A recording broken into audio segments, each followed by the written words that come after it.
All weekend long, the Vegas Strip has had a certain edge to it. Not just the bright lights and the shining casinos, but an energy that's undeniable. Welcome to WrestleMania Day number 2, where the big Vegas jackpot superstars are searching for. It comes inside the ropes. As Cricket presents the countdown to WrestleMania Night 2. There may not be a world championship on the line, but in many ways, Oba Femi has more than that. Oba has to deliver on all the hype. The big man faces Brock Lesnar in our opening match. Meanwhile, a former world champion is even hungrier to climb to the top. Rhea Ripley has endured vicious attacks. Now Ripley is out for revenge and gold. The target is Jade Cargill, the WWE Women's Champion, a freak of physical gifts. But can she get through her first WrestleMania title fight? And the best in the world has the match to define his legacy. CM Punk has a long and raw rivalry with Roman Reigns. Now they meet. The World Heavyweight Champion is ahead. As another massive crowd has arrived to Allegiant Stadium. Well over 50,000 were here for night 1. They're expecting even more for night 2. To understand it, to love it. Well, that is the case for a Broadway icon and a national treasure as Lin-Manuel Miranda gets us set.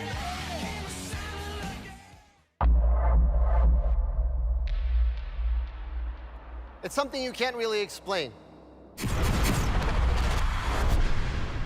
That feeling when the lights come on, the crowd roars, and you realize there's no bigger stage than this. The grandest stage of them all. The showcase of the immortals. The game has started!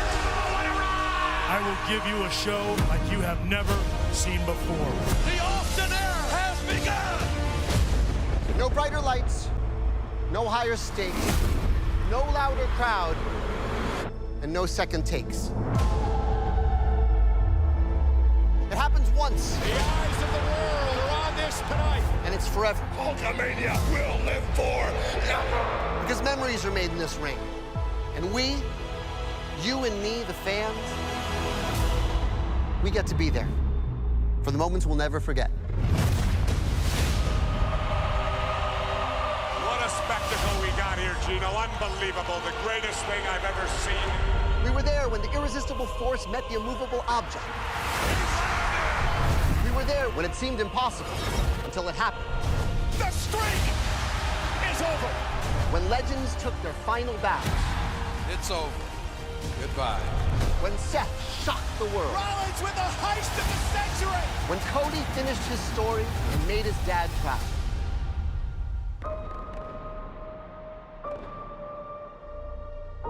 And years from now, decades from now, our kids will tell their kids that we were alive and we were there. When Punk fought Roman for the title. The tribal chief and the best in the world in the main event. Cuando la primera se enfrentó a la güerita. On the grandest stage of them all. When the voices tried to squash the nightmare. They talk to me and they tell me that I am going to beat Cody Rhodes.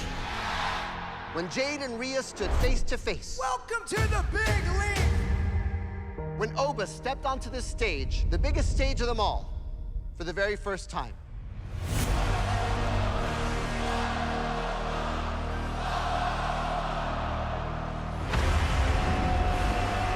There's no way to know exactly what drama lies ahead.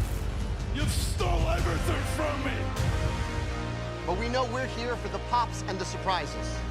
There is nobody who can stop me. The memories that will last a lifetime.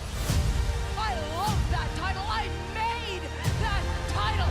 We are here. What a collision awaits.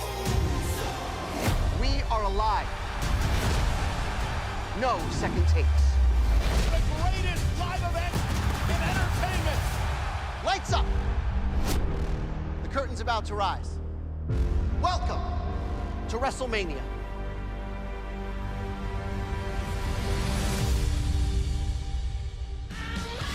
And the curtain rises right here, the magnificent Allegiant Stadium here in Las Vegas.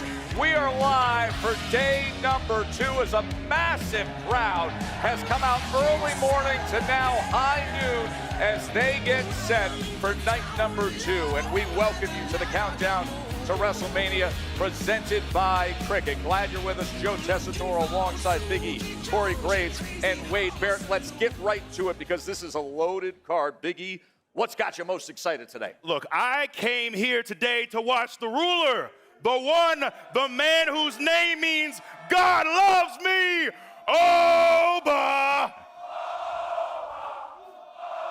Look what you started, Big E, to the surprise of no one. I am still buzzing from last night. I barely slept, but this Sunday is about keeping your eyes in the skies. I cannot wait for the six-pack ladder match at WrestleMania. Corey, we don't need sleep where we're going. It's night 2 of WrestleMania, and I cannot wait for the main event, CM Punk versus Roman Reigns. It's like Michael Jordan versus LeBron James in that one-on-one game you've always wanted. Eras colliding. You're supposed to only get this in a video game, but we are getting it live in living color tonight. But based on what happened in last night's main event, it demands our attention immediately. Let's take you back to what we saw with Cody Rhodes and Randy Orton with the undisputed WWE Championship on the line. In the closing moments, Pat McAfee would return donning referee stripes and attempt to execute a fast count that wasn't quite fast enough.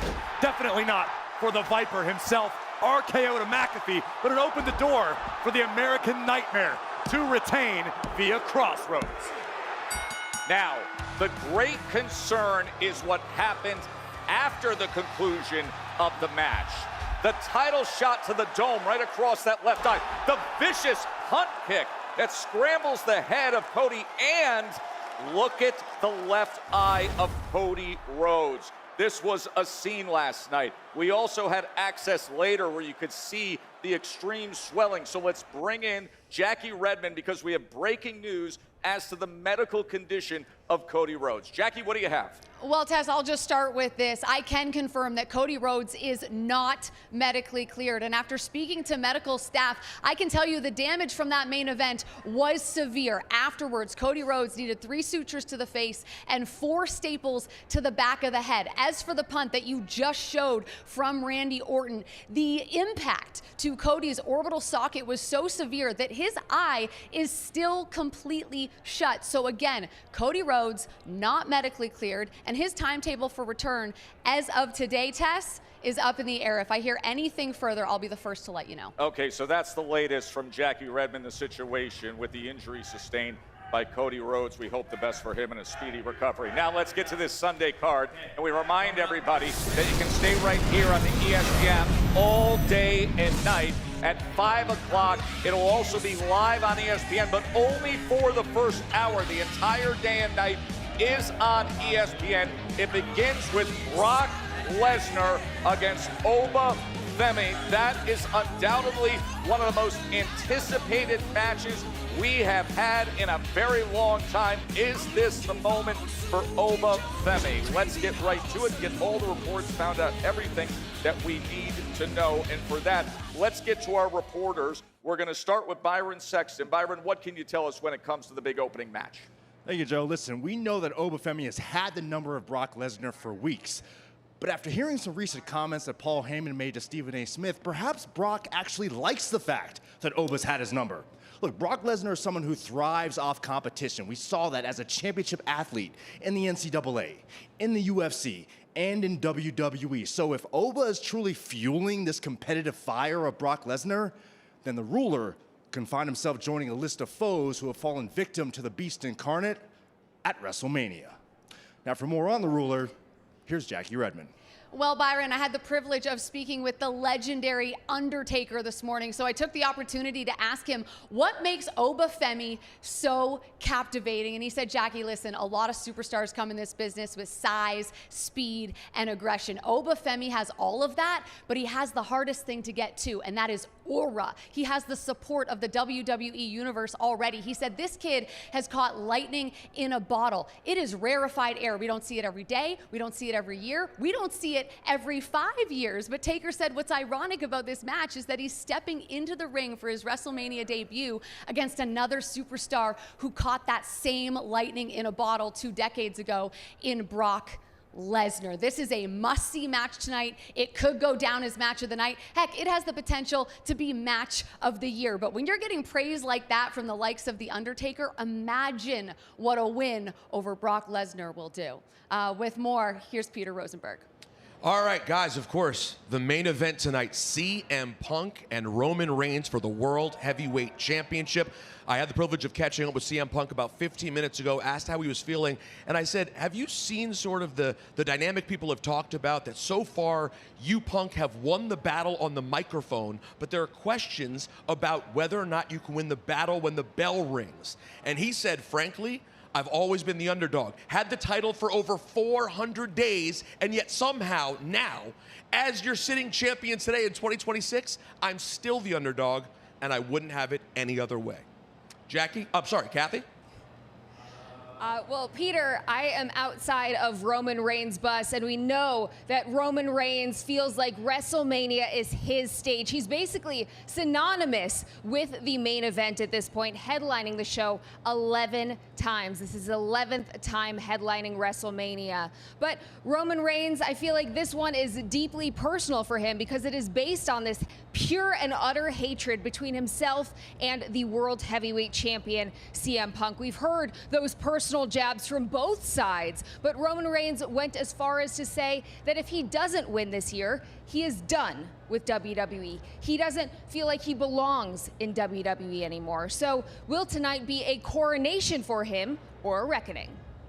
Kathy Kelly mentioning the 11th career WrestleMania main events for Roman Reigns. Big E, that is most in WWE history as you look through everything he has had with his main events through the years. He has surpassed so many of our GOATs. You think of the Mount Rushmore of WWE, of our industry, and the fact that Roman Reigns stands above them all, truly impressive. Michael Cole was able to catch up with Roman Reigns. There is something different about WWE when Roman Reigns is around. Do you feel it? I've always felt that way. This is my family's business. It didn't always feel that way for everybody else. I think it took me a little while to get comfortable. It took me a little while to find my way, but when someone's meant to do something, when I don't like to use it because everybody says I was born for this. I was really born for this. It's not something that I just dreamed up. This is a stronger power than just my plans. This is God's plans. To put me and my family in this position, to have all of us in the same company, to be a part of this like 0.0001% fraternity, to be in the elite of the elite, you know, live performers. This is what I'm meant to do. Let's talk about WrestleMania in general first. Over the past decade plus, you have made this your show. 11 main events, counting Sunday night. No one's close. Hulk Hogan had 8, considered one of the greatest of all time. What does it mean to you to be in the main event year after year after year? Well, I don't want to sound like a broken record, but that's my legacy. That's my MO. When I say, I used to yell at the twins all the time, you know what I mean? We're representing our family. Everything that we do, every breath we take is a representation of our legacy, of what we've done on this earth. So for me to have 11 WrestleMania main events, it's just something I'm extremely proud of. That's what I put on my mantle, to just sit there and remind me of how I represented our family at the highest level, to lift our legacy up, to lift the standard of performance, to dominate the scene. and to own the industry that my family is so heavily involved in. So let's talk about Punk. 2012, The Shield, Rollins, Ambrose, and Reigns debut at Survivor Series at the behest of CM Punk. What was it at that time that drew Roman Reigns to Punk? Well, nothing drew me to Punk, let's just be clear about that. I thought he was a nice guy at the time. We didn't have all the information back then. He clearly didn't, he didn't have me in mind for that group. It was the higher powers at the time that inserted me. So yeah, for like a week, maybe two, he was cool, very cool. Let us ride on his bus from, one town to the other. We were training together. And then out of nowhere, and this is a business, it is what it is. What goes between you and the office is between you and the office, but you don't ever take it out on the boys. And he did what he always does. He put on that mask. He put on, the shtick of, being CM Punk. And then when times got tough, he took his ball and he went home, he ran. Coincidentally, over that decade, we saw the emergence of Roman Reigns and then the Tribal Chief. Is that why it irks you so much that Punk returns to all this fanfare, calls himself the best in the world, yet he wasn't here and didn't go through what you had to go through?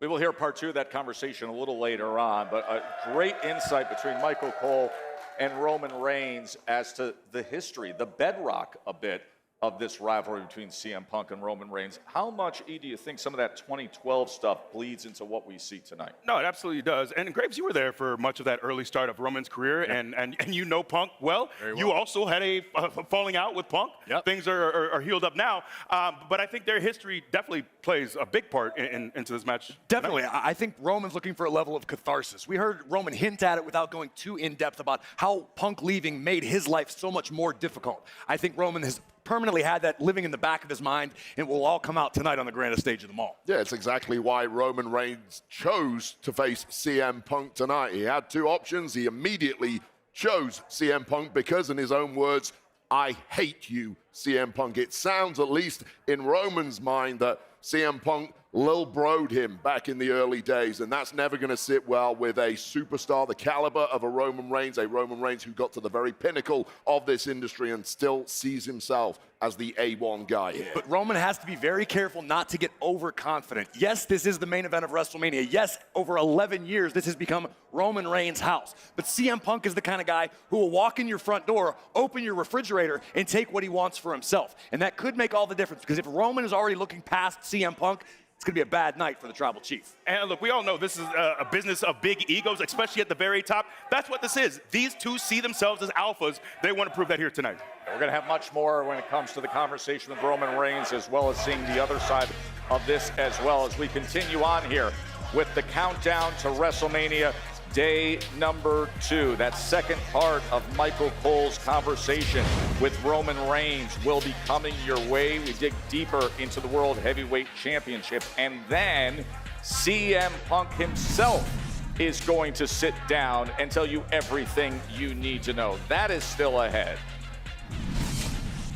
Who has the best Oba Femi strut?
Back here on the countdown to WrestleMania, night number 2. After you see the results of a spectacular and wildly entertaining night number 1. For me, man, that Gunther-Seth Rollins match, I could have watched another half an hour of it. As you look through the results, including Jacob Fatu defeating Drew McIntyre in the unsanctioned match. Let's take you back to all the wild action from Saturday at Mania.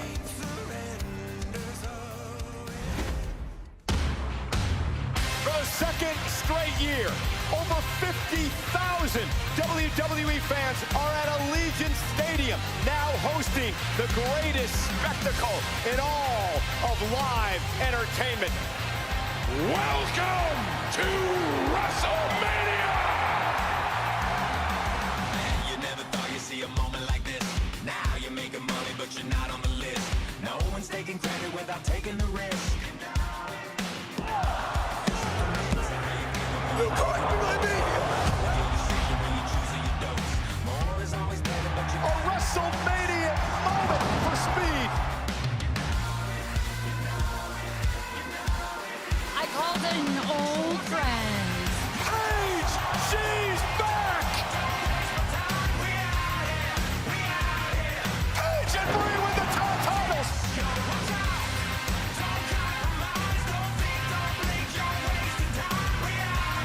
And the big man gonna fly.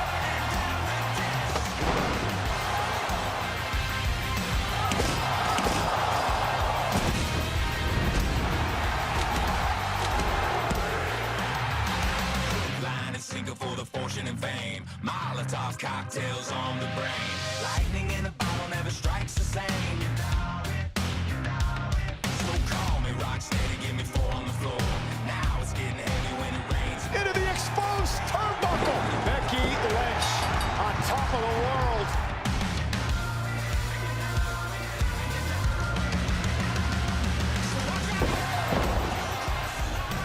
Braun Breaker with a spear. Gunther wins.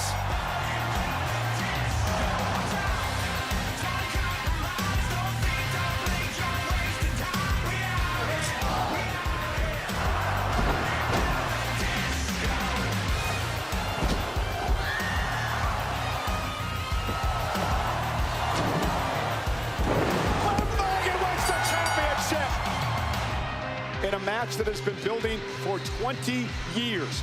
Cody Rhodes defends the undisputed WWE Championship against the Viper Randy Orton.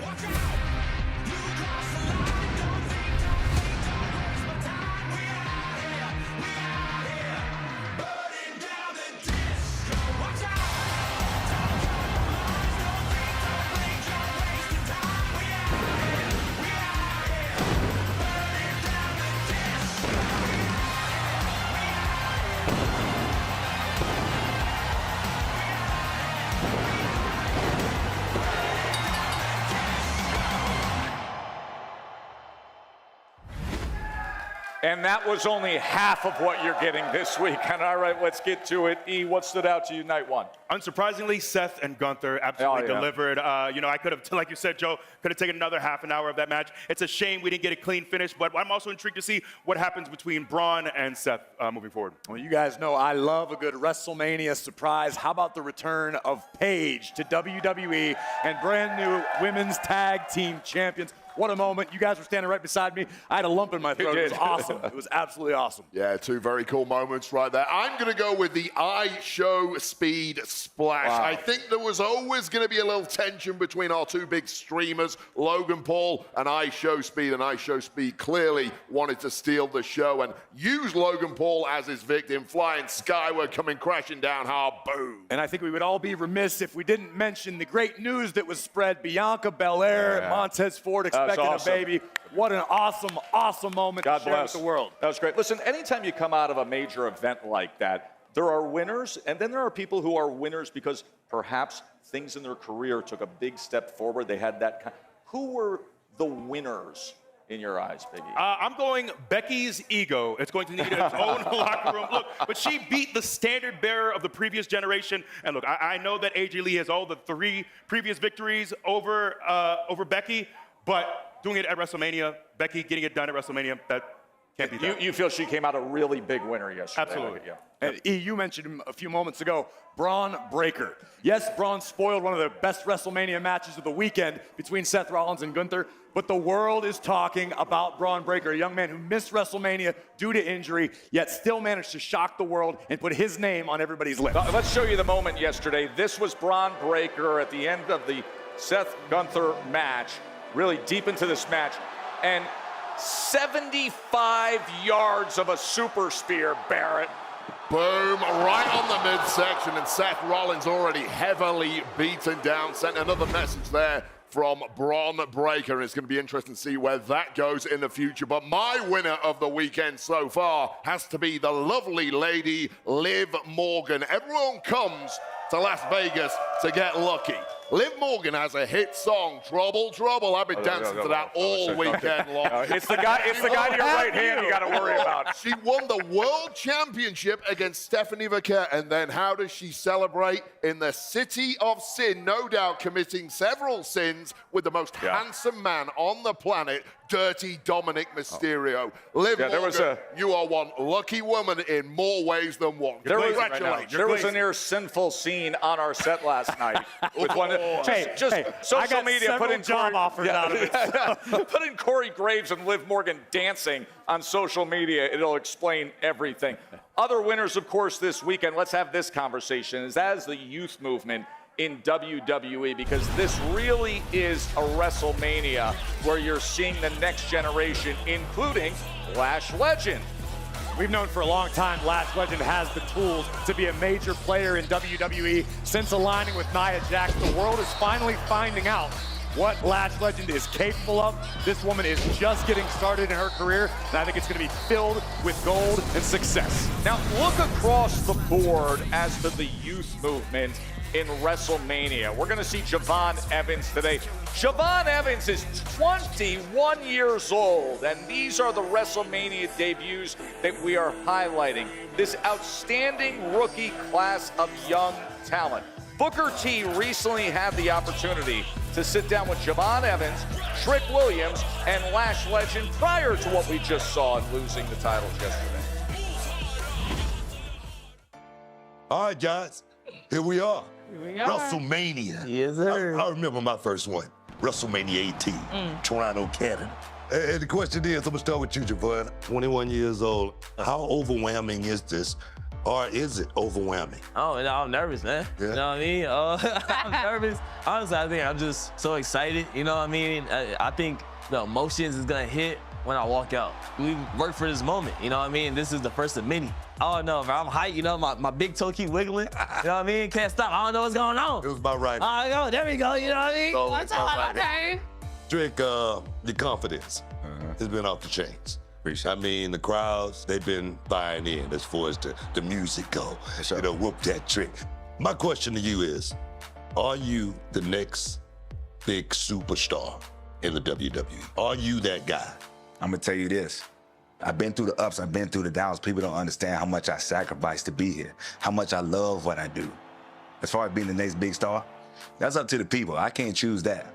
But as far as being the one who's gonna be undeniable, be 100% himself, confident in every single moment, that's who I am. I'm here to be Trick Williams. I feel you, baby. Lash, you know, coming from an athletic background, I mean, stepping into the WWE, you've had a hell of a rise. I mean, but you put the work in.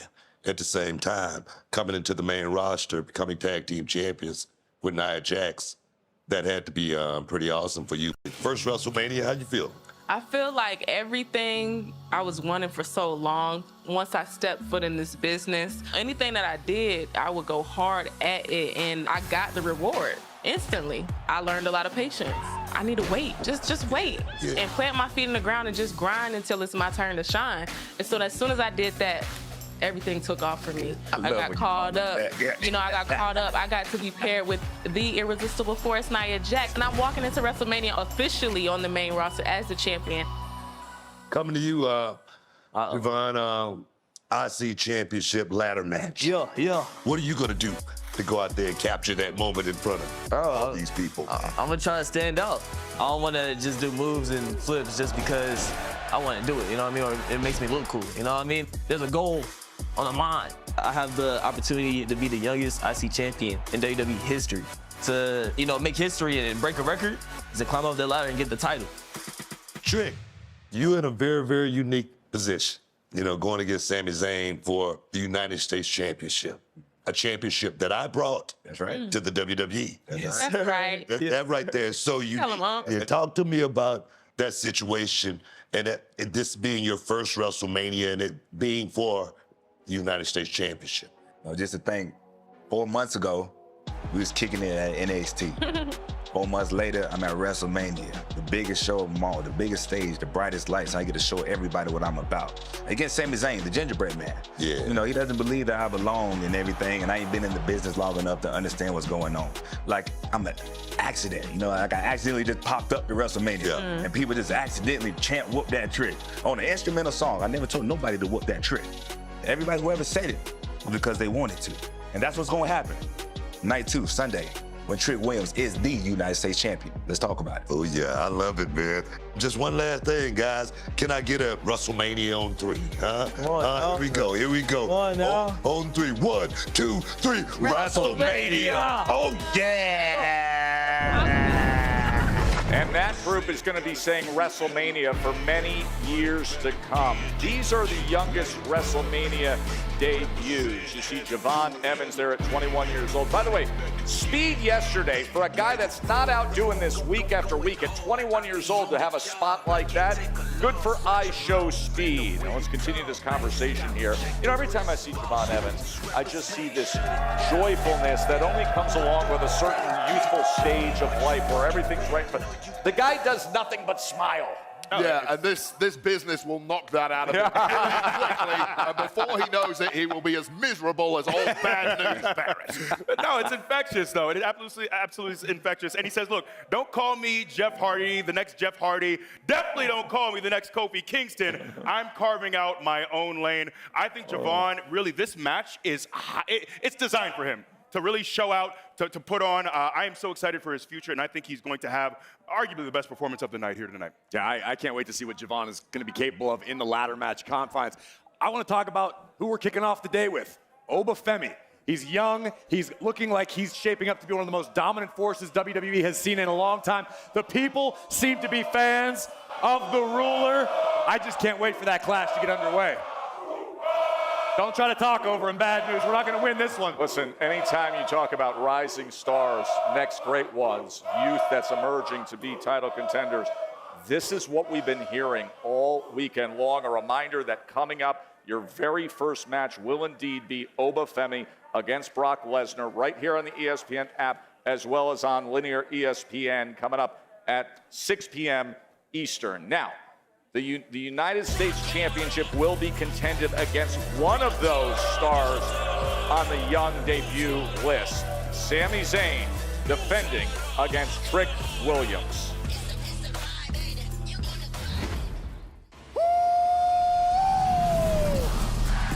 Reporting to you live, the sexiest and most entertaining superstar alive. The man who has taken SmackDown by storm.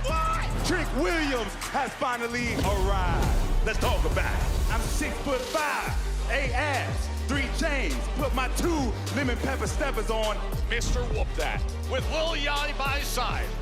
You don't have to like Trick Williams' attitude, but you better believe the hype. Sami Zayn. Trick Williams is going to WrestleMania. Let's talk about it. Are you serious? That's right. Don't hate. Unless something changes, I don't have a spot for you right now. Hey, Sammy, catering is that way. Sammy. He's got all the talent in the world. He just needs somebody to teach him a lesson. The United States Championship Open Challenge met by Sami Zayn, who found out there aren't plans for him to be at WrestleMania.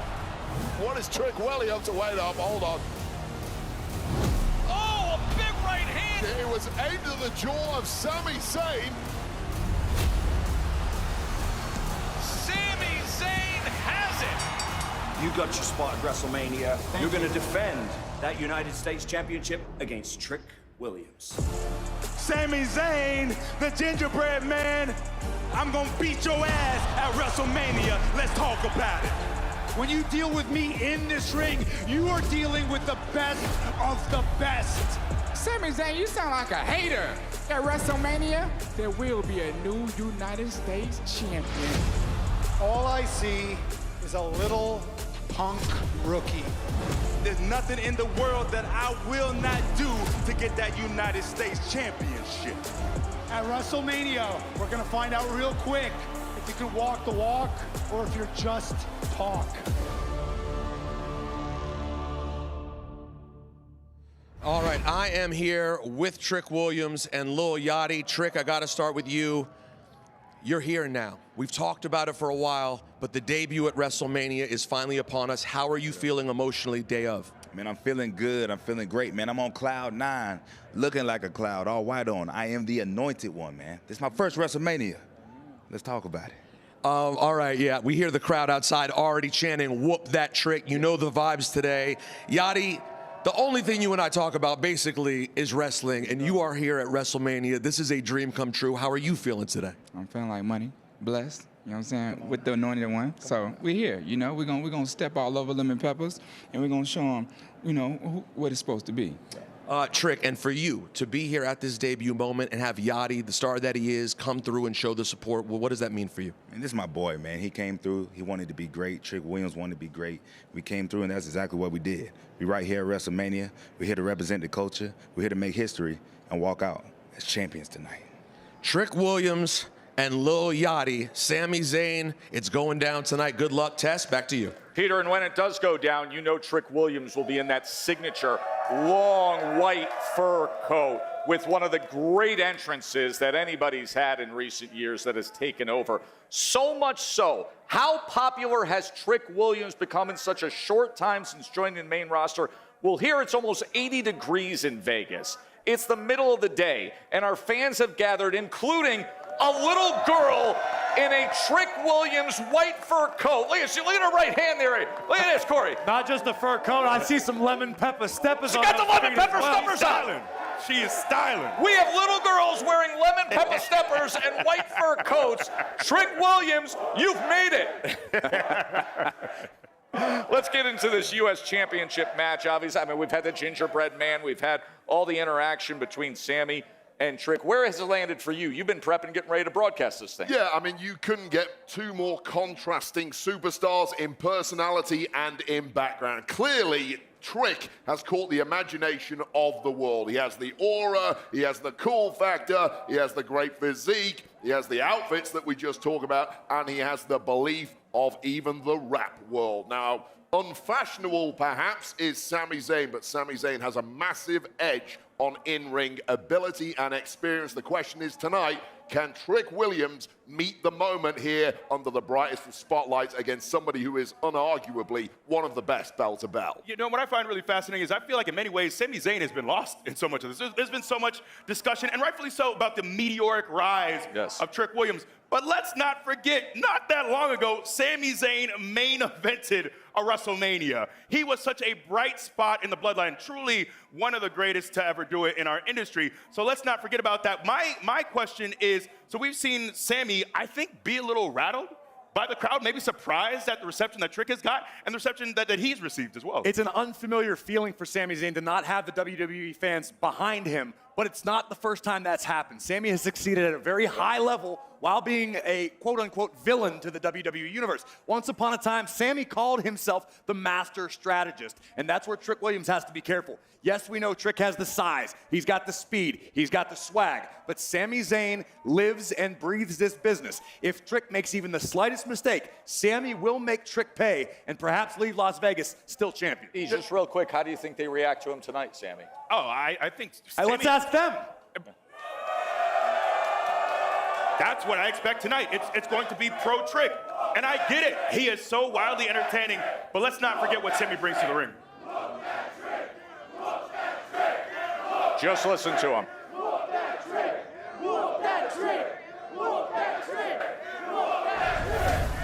As we continue on the countdown to WrestleMania, 42 images through the years. Look at some of these great moments. Yeah, So many incredible memories. moments. That's the reason why most of us are here to this day. If you're of a certain generation, it's because of moments in the history of WrestleMania. All your favorites in there: Stone Cold, Kurt Angle, of course, The Undertaker.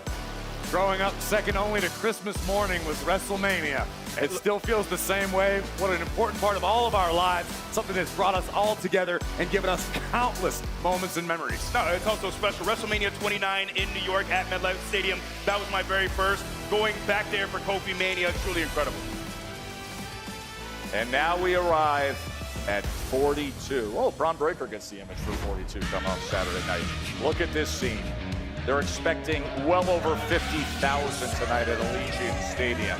Of course, among the big stars in action will be Jade Cargill, looking to defend her women's championship. Byron Saxton sat down with her. Jade, let's start with the beginning. When you first came to WWE, you were heralded as one of the biggest free agent signings in history. Of course. Do you feel you've lived up to the hype? Is this a question? Have I lived up to the hype? I'm a two-time tag champion. I was 2025 Queen of the Ring and your current WWE Women's Champion. Next question. Okay, very well.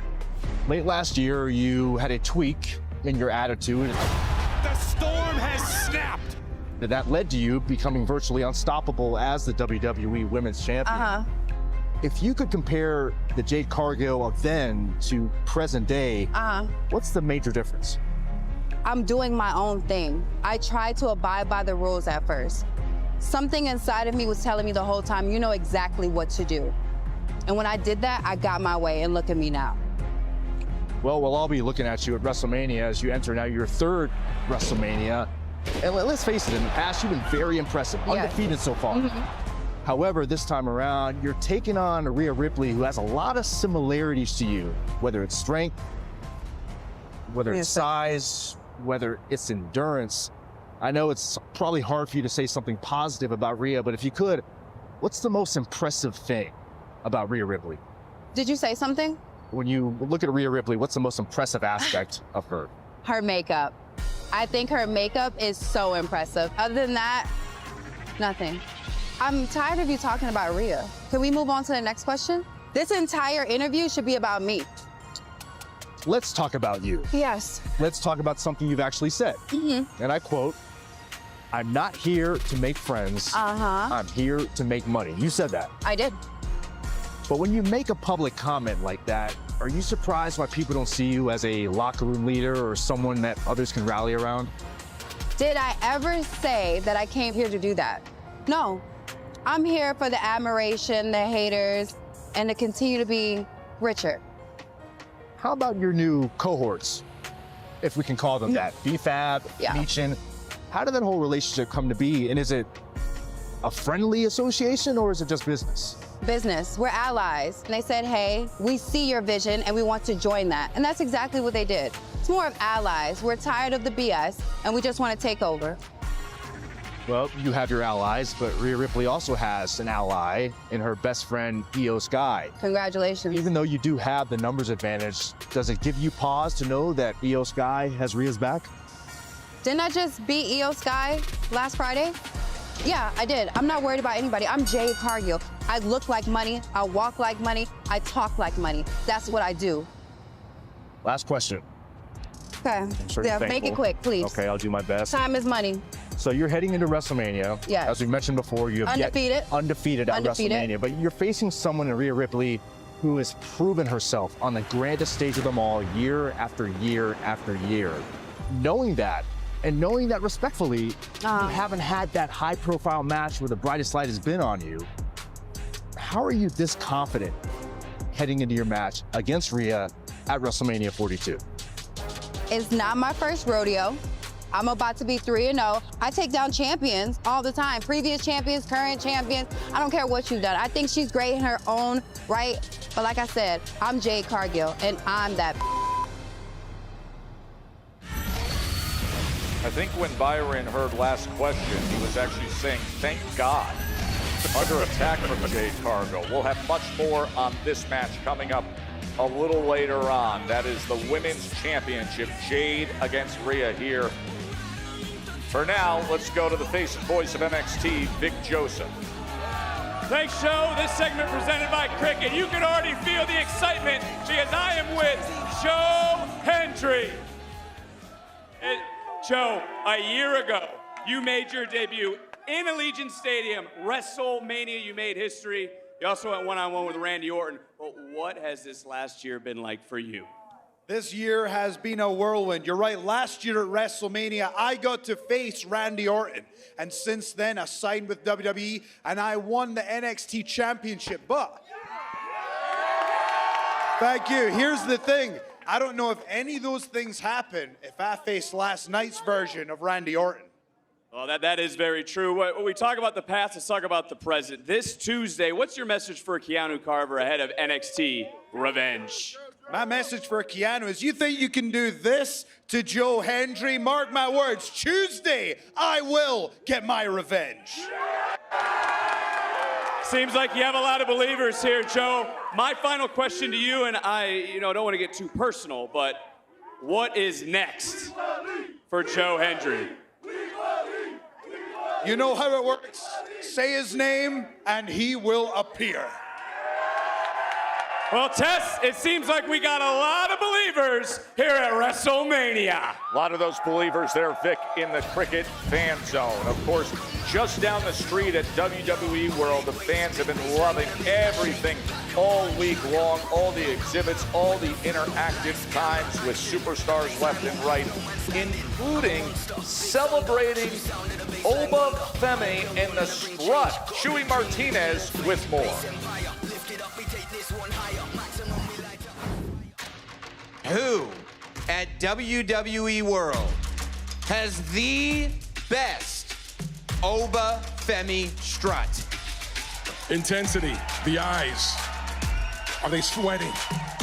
We have about 50 WWE fans, and they are waiting to show you what they can do. We got a father and son duo. That's what I'm talking about. I love it. All right, 39. There's a little stank on that. That's lots of stank. 5 of the 50, you each get a full entrance. I don't think that I have the expertise to make this call. I don't either, Sam. Let's bring out the expert.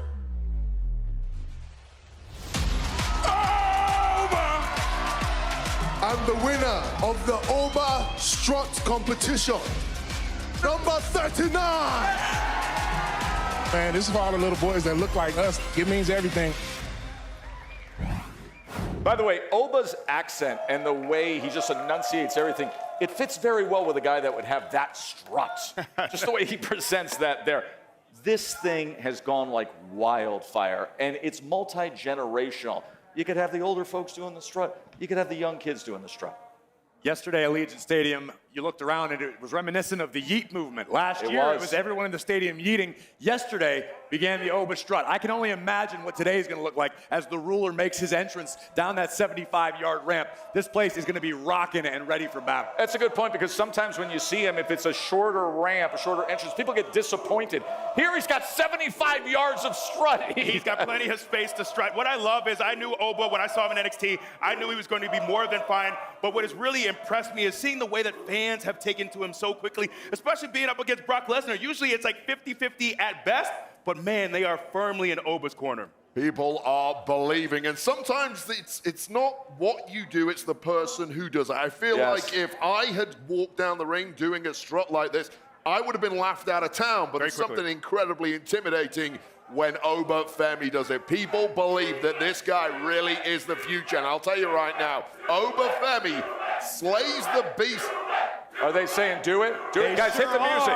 Hit the music. The crowd's demanding it for Bad News Barrett. Come on, Graves. Come on, Vic.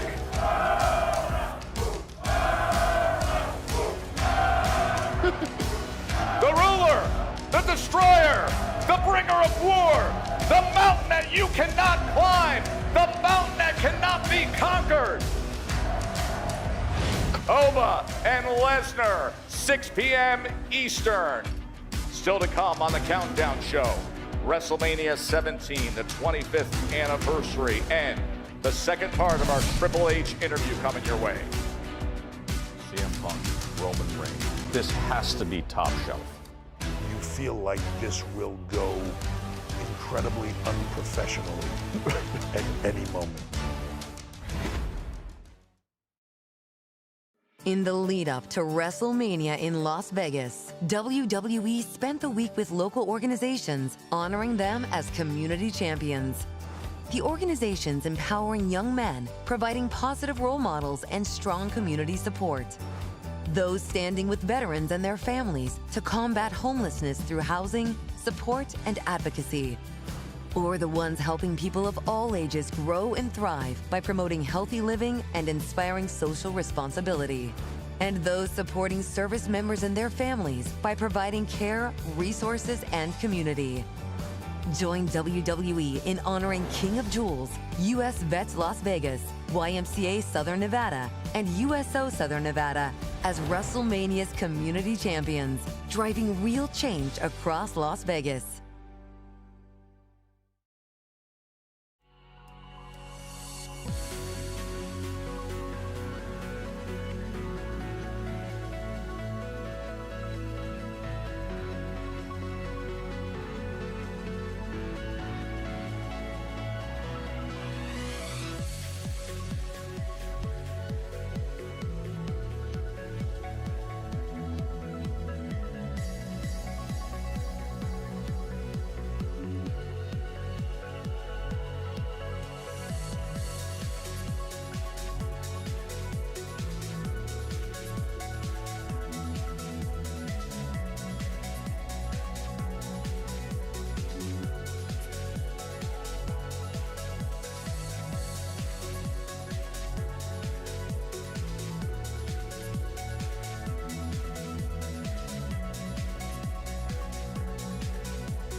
We're now just 2 hours away from one of the most anticipated days in WrestleMania history.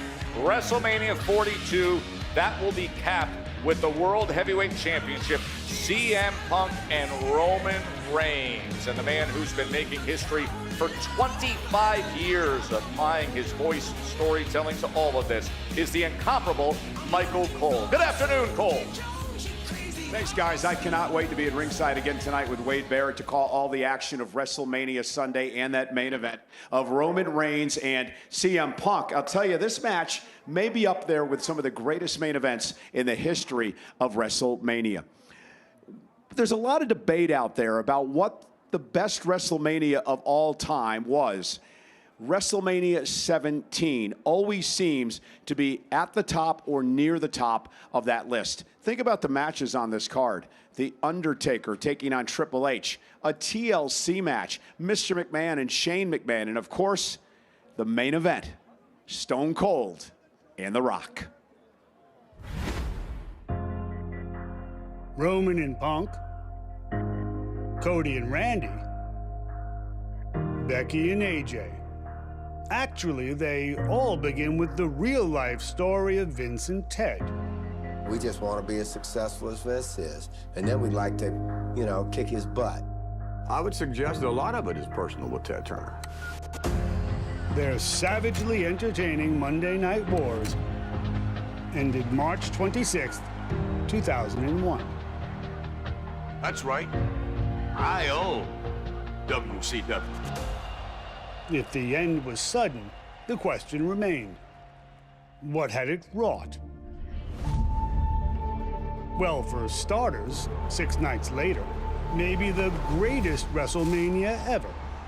We welcome you to WrestleMania 17! X7, as it's called, wasn't merely a victory lap. An all-time attendance record here in the Astrodome. But a swan song for what and whom had won the war. Not merely the Attitude Era, but the boundaries it had broken, but the athletes and entertainers who made it. Oh my God! Good God, look at the carnage! In all, X7 featured 37 Hall of Famers, though none more impactful than these two. 67,000 looking on at this epic battle. Rock and Austin told a great story, and while they were near the end of it, others remained ascendant. And therein, a quarter century later, lies the essence of WrestleMania. Iconic protagonists locked in epic rivalries. You're welcome. Past informs present. That was then. This is now. And hence, one of the reasons that WrestleMania 17 is all talked about as this WrestleMania of all time. Again, I can't wait to be at ringside tonight to see what moment is going to be a part of WrestleMania 42. Tess, Scott. Thank you very much, and we can't wait to hear everything that Michael Cole has to say, including what is going to take place with Dom Mysterio and Finn Balor, the former Judgment Day brethren, now rivals. I should be your champion right now, but instead, Penta is walking around with my title. It's a battle for the Intercontinental Championship. Penta versus Dirty Dom. We need a bell hammer. Hey, no.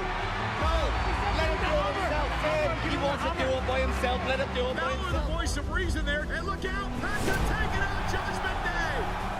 Up over the top, boxing and Destroyer.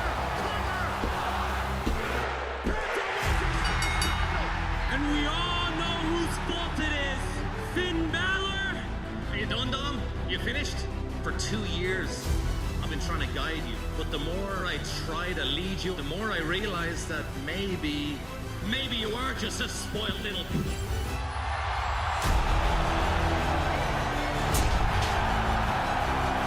Finn Balor, you better believe there will only be one man standing tall, and that is Dirty Dominic Mysterio.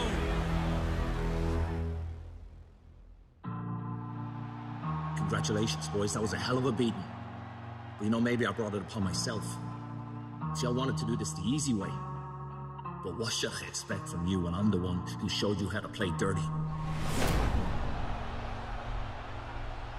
But playtime's over. You think you know me, Dominic? There's a side of me that I've never shown you before. A side that I buried a long time ago. But you've awoken it. And at WrestleMania, it's coming for you.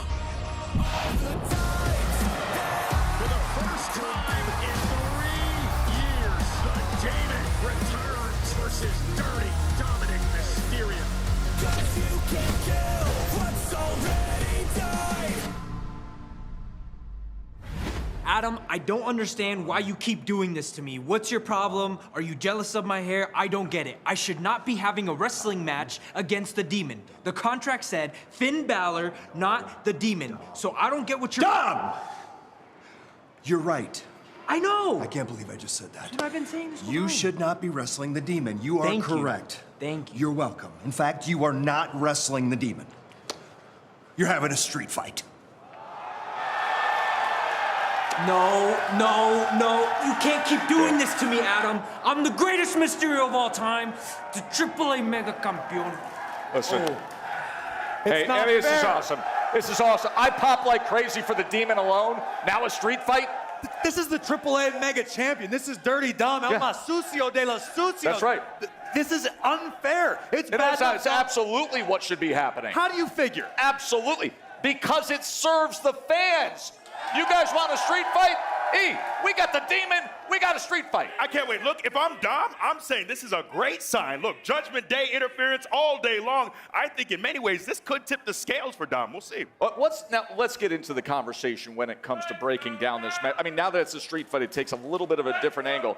But defining the Demon and how that changes things with Finn Balor. Listen, this rivalry has really been simmering since last year at WrestleMania, the four-way for the Intercontinental Championship. Dirty Dom pinned Finn Balor. That's right. And you could tell in that moment, even though outwardly Finn said, it's cool, it all stays in the Judgment Day, we're happy for one another, reality tells otherwise. So Finn has been waiting for this opportunity, and I think part of Finn Balor, for all of his accolades and success in this business, part of him might be a little bit jealous of Dirty Dominic Mysterio.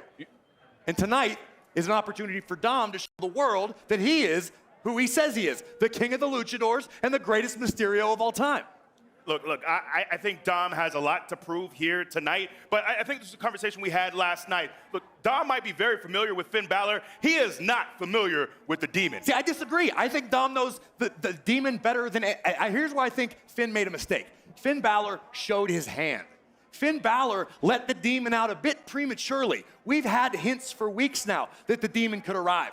Now Dirty Dom knows who to prepare for. I think these are mind games from the Mega Champion. See, I think it's working in Finn's favor because Dom's over here thinking, it's the Demon. You see the trepidation. This man is not ready for the Demon. He isn't. And now not only the Demon, but moments ago finding out that it is elevated to a street fight. And we understand Jackie Redmond has tracked down Dirty Dom Mysterio. Jackie. Tess, thank you so much. Here with Dominic Mysterio. Dom, not only are you facing the Demon tonight and not quote-unquote Finn Balor, you just found out it's going to be a street fight. Can I get your reaction to that news? Yeah, Jackie, you want my reaction? It seems like Adam Pearce is giving Finn Balor, the Demon, all the help he can get because it doesn't look like he can beat Dirty Dom. Like I said, when I signed this contract, to wrestle Finn Balor at WrestleMania, and now I have to wrestle the Demon in a street fight. You know what? It doesn't matter. I'm the king of the luchadores. I'm the greatest Mysterio of all time, and I'm the Mega Campeon of AAA. So at the end of the day, Finn does not know my demons, and I'm going to put an end to his demon tonight. All right, well, Tess, a clearly irritated Dominic Mysterio ahead of this match tonight, claiming he's got demons of his own that Finn Balor should be worried about. And by the way, just as a programming note, the greatest Mysterio of all time will be the second match of the night on ESPN in the ladder match. But that is what is coming your way. The Demon Finn Balor in a street fight against Dominic Mysterio. That is coming your way. Listen, there's been a little bit of everything this week. in Vegas, including 5 WWE-themed weddings at the wedding capital of the world. This was on Good Morning America, in fact, The Miz officiating, even renewing his vows with Maurice, although he did have a very evil, very nice wedding guest. Viva Las Vegas to Miz and Mrs.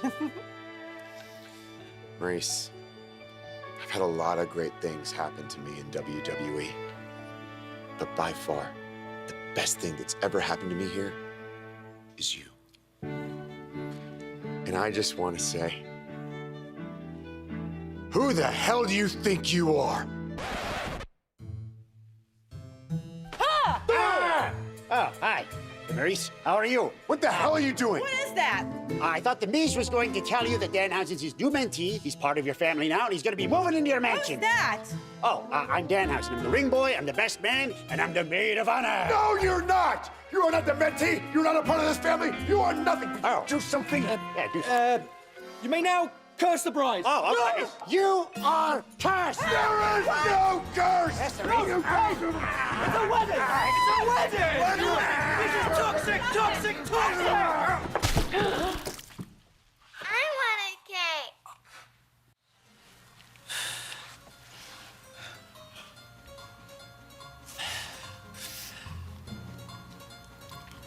Oh, vanilla.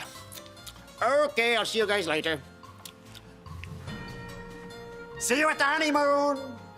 You are still so beautiful. It's too good. It's just too good. There's the countdown. We are under 2 hours now to day 2 of WrestleMania 42. Of course, that means we're under 2 hours away from Brock Lesnar Oba Femi on ESPN. That Oba entrance is going to be amazing. Big E, you're right in the mix there. That's Top right. 10 entrances in WrestleMania history. That's coming your way. Plus, CM Punk, our sit down with him. And you want a special guest? We've got them all the time when it comes to the Countdown Show, including the NBA All-Star and the ultimate WWE superfan, Tyrese Halliburton. Love on this man. He's one of you. Hello, man. What's up, brother? We'll visit with Tyrese Halliburton as we continue on the Countdown to Mania.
Another great warm day out here in Las Vegas for WrestleMania, as aerial coverage is brought to you by Goodyear. Legends aren't born, they're proven. Of course, today's the kind of day where legends will be made inside that grand palatial football palace of Allegiant Stadium that had over 50,000 for night number 1. They're expecting an even bigger crowd tonight for night 2 of WrestleMania 42. And you know this place is going nuts early on in the first hour. That's going to be on ESPN. Because, Big E, the ladders are coming out. We got a 6-man ladder match for the IC. Look, I love that the Intercontinental Championship is once again being defended in a ladder match. It just feels right at WrestleMania. Yeah, the energy is going to be off the charts as we take this journey back to some of the greatest WrestleMania ladder matches in history. Our good friend Bad News Barrett partaking in that one. I remember being in Dallas 2016 to witness this classic unfold, and I have no doubt that tonight every single superstar, all 6 men vying for the Intercontinental Championship, have their sights set on making history. Oh boy, they're ready. Look at that. I mean, that's like the bullets going into the chamber right there. Look at this thing right there. The weaponry is set. The ladders are set. IC title on the line. Mexican Destroyer! Cover! Penta wins his first title! Penta has vowed to be a fighting champion and has lived up to that word. At WrestleMania! Ladder match! Dragon Lee. They're calling me the future of Lucha Libre, and I'll prove it tonight. Rusev. I will hurt anyone that I wanted to. Javon Evans marches into the biggest night of his career. Bet against me. Let's see what happens. J.D. McDonough. It's finally my turn to step into the spotlight. Never bet against an ace. This ladder match at WrestleMania is missing one more person. Hall of Famer Rey Mysterio.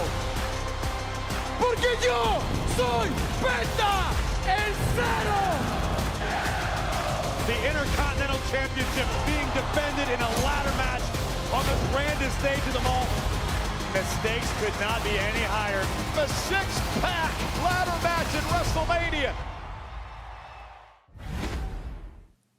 I am here with the one and only Rey Mysterio. And Rey, it's been a minute since we've seen you compete in a WWE ring. What a way to come back. WrestleMania in an Intercontinental Championship ladder match against 5 other competitors. I have to ask, how are you feeling? Are you ready for some ladders and competition? Oh, most definitely. And not only just 5 competitors, this is like the new generation of WWE. Dragon Lee, Javon, J.D. McDonough, Rusev. Well, Rusev, he's an old face that we are very familiar with. And our Intercontinental Champion, Penta. So definitely feel very excited, feel jittery, anxious, emotional. This is a big moment since I missed last year's WrestleMania a day before. But I'm ready to go. Well, talk to me a little bit about that, of last year's WrestleMania, how important it was for you, but feeling healthy and ready to get into tonight. Well, I mean, last year, it was unfortunate that it happened literally a day before my match against Grande Americano. And taking all of that in consideration and looking at where I'm at today, a year later, this is a special moment. I truly feel that luck is definitely on my side. Well, it's crazy to hear that you can still feel anxious after all these years and all of that experience. But good luck tonight, and let's send it back out to the panel. Thank you, Kathy. Rey, of course, one of the 6 men taking part in the Intercontinental Championship ladder match. I don't know whether I should be introducing Tyrese Halliburton as NBA All-Star or simply just WWE broadcaster at this point, but always great to visit with you. I mean, truly one of the super fans who knows the sports entertainment industry inside out. You look at those 6 names here in our ladder match, where's your attention go to? I know everybody's going to say, Dragon Lee, Javon Evans, Penta, Rey Mysterio, take all the risks. I'm more interested to see how a guy like Rusev fares in a match like this. You know what I mean? Like a bigger guy. Everybody else is more of a risk taker. Get off the ladder, do some crazy stuff. Where does Rusev fit in that match? That's what I'm looking forward to. No, that's a really great question. I feel like he reminded a lot of people on Monday Night Raw what he can do, of who he is. We think so often in these matches of the high flyers, but you're absolutely right. Rusev can, while everyone's flying around, that's a great opportunity for Rusev to do what he does. But I absolutely love this field. It is so loaded. We talk about some of the young stars. I'm glad we're talking about JD. I feel like maybe it's because so much of the discussion with JD is about the size of his head and all the Judgment Day run-ins. I'm just saying. But this man can absolutely go, Corey. No doubt about it. JD McDonough, always a threat no matter what the circumstance. And listen, it's maybe the unpopular opinion, but right now, at this point in time, I cannot bet against Penta. Since winning the Intercontinental Championship, Penta has vowed to be a fighting champion. He took it to AAA, put on an absolute classic with Vikingo. He's still here. He's still ready for WrestleMania. And I think that Intercontinental Championship means just a little too much to Penta to leave Las Vegas without it. But Tyrese, you have to be so impressed with Javon Evans. Oh, Surely. Yeah. Oh, yeah. Surely. He's got it. He's amazing. Just as a young guy to be doing what he's doing, I think he's like, what, the 5th youngest wrestler ever? He's 21 years old. That's ridiculous. That's unbelievable. And just spending time around him, more time around him, his energy is unlike anything That's I've ever interesting seen. you bring that up, Tyrese, because you've spent time among guys who are 21 years old and on their way to be NBA All-Pros, on their way to be the next great ones. You were that at one point and became the great one. Where do you see him in his evolution just when you spend time with him, the mentality, the drive, all that? Yeah, well, I think he has I think that's all there. The energy is, I've never been around somebody with so much infectious energy. I know, he smiles all the time. It never stops. He never stops talking, but that's in a good way. And when you're around him, it's like you can't help but have that energy. You know, when you're around a guy like that, you want to bring that energy, match that energy. So he's amazing, man. I love to see what he does. Corey, I'm curious because with Javon, we always have this sense, and you know, remember the conversation before Elimination Chamber of, oh, the big spot, there's going to be the one, the Georgia. We didn't necessarily get it in Chicago, but in a ladder match and a Mania debut, there's this expectation with Evans that tonight we're going to be saying, how about that spot with Javon Evans? As a fan, I understand that mentality. Yeah. We're always jaw-dropped by what amazing feats of athleticism Javon Evans pulls off. But the thing is, somebody at 21 years old entering this situation, a match with stakes this high, he can't be worried about dropping the jaws of the WWE fans. He needs to stay focused on the task at hand, being ready for that tiny little window of opportunity to make the climb, to grab the championship and win the thing. So I have no doubt there's going to be an overabundance of fireworks in this matchup, but you can't walk into the match looking to make history in that way. You need to do it by winning the gold. You're too good with your analysis. We're sticking around for the segment with you. You're good with that. We're going to get it over to Peter and Jackie because that is what we're anticipating, a big moment. You guys are talking about those Mania moments.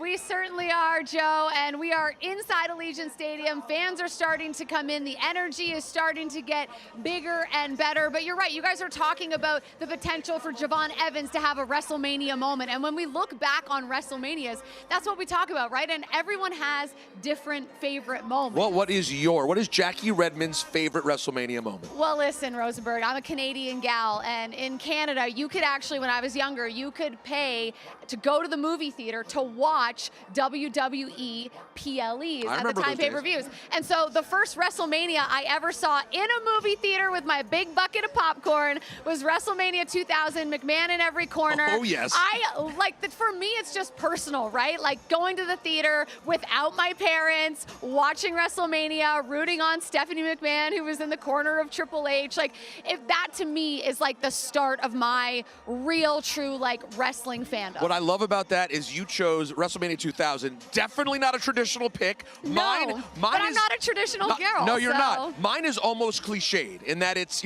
listen, it was honored at the Hall of Fame on Friday. For me, 1987, I'm 8 years old. Let me tell you something. In the Rosenberg house, there was no such thing as ordering pay-per-views. However, I had a teacher's assistant in 2nd grade named Mrs. Clemens. She knew how much I loved WWE. Did she order it for you? She taped it, and she brought me the VHS to school on Monday. I saw Savage Steamboat. I saw Hogan Andre. I was hooked for life. So many great moments, and beyond that, there have been so many since. Can I just say something? Like, I love social media, but I do miss the days of no spoilers. Like, if I didn't see the end of Monday Night Raw, I didn't know what happened to The Rock in the main event. Like, I would not know unless I asked someone at school. It was an innocent time. So many great moments over the years. Check them out.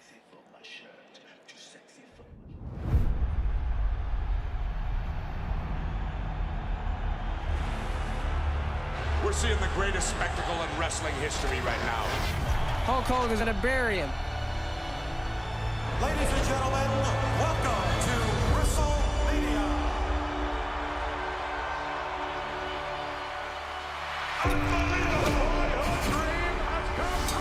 This is the pinnacle of entertainment.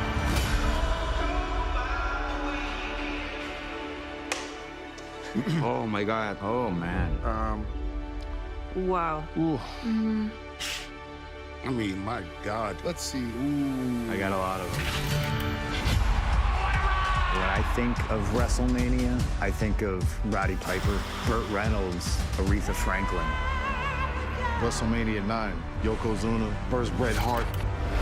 WrestleMania 7, Macho King and Miss Elizabeth reconciling. A love story right in front of your face. The end of an era match.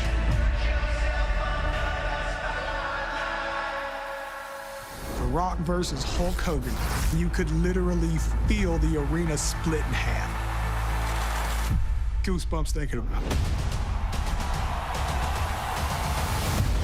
When Brock Lesnar ended the Undertaker streak, The streak is over.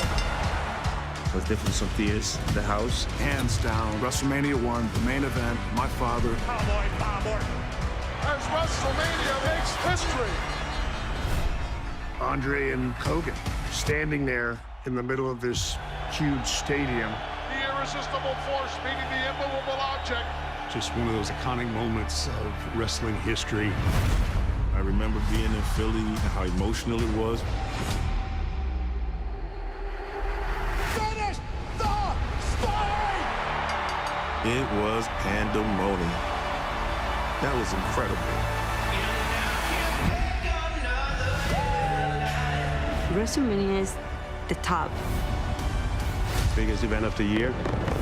The greatest spectacle in the world. The grandest stage of them all. WrestleMania is magic. It's one of those things you dream about. It's just like, well, The one show that can change your life. WrestleMania has gave a lot of people in the world hope. That one moment, the entire world stops. That's it. You're gonna be in for one hell of a night. All gas, no brakes for WrestleMania.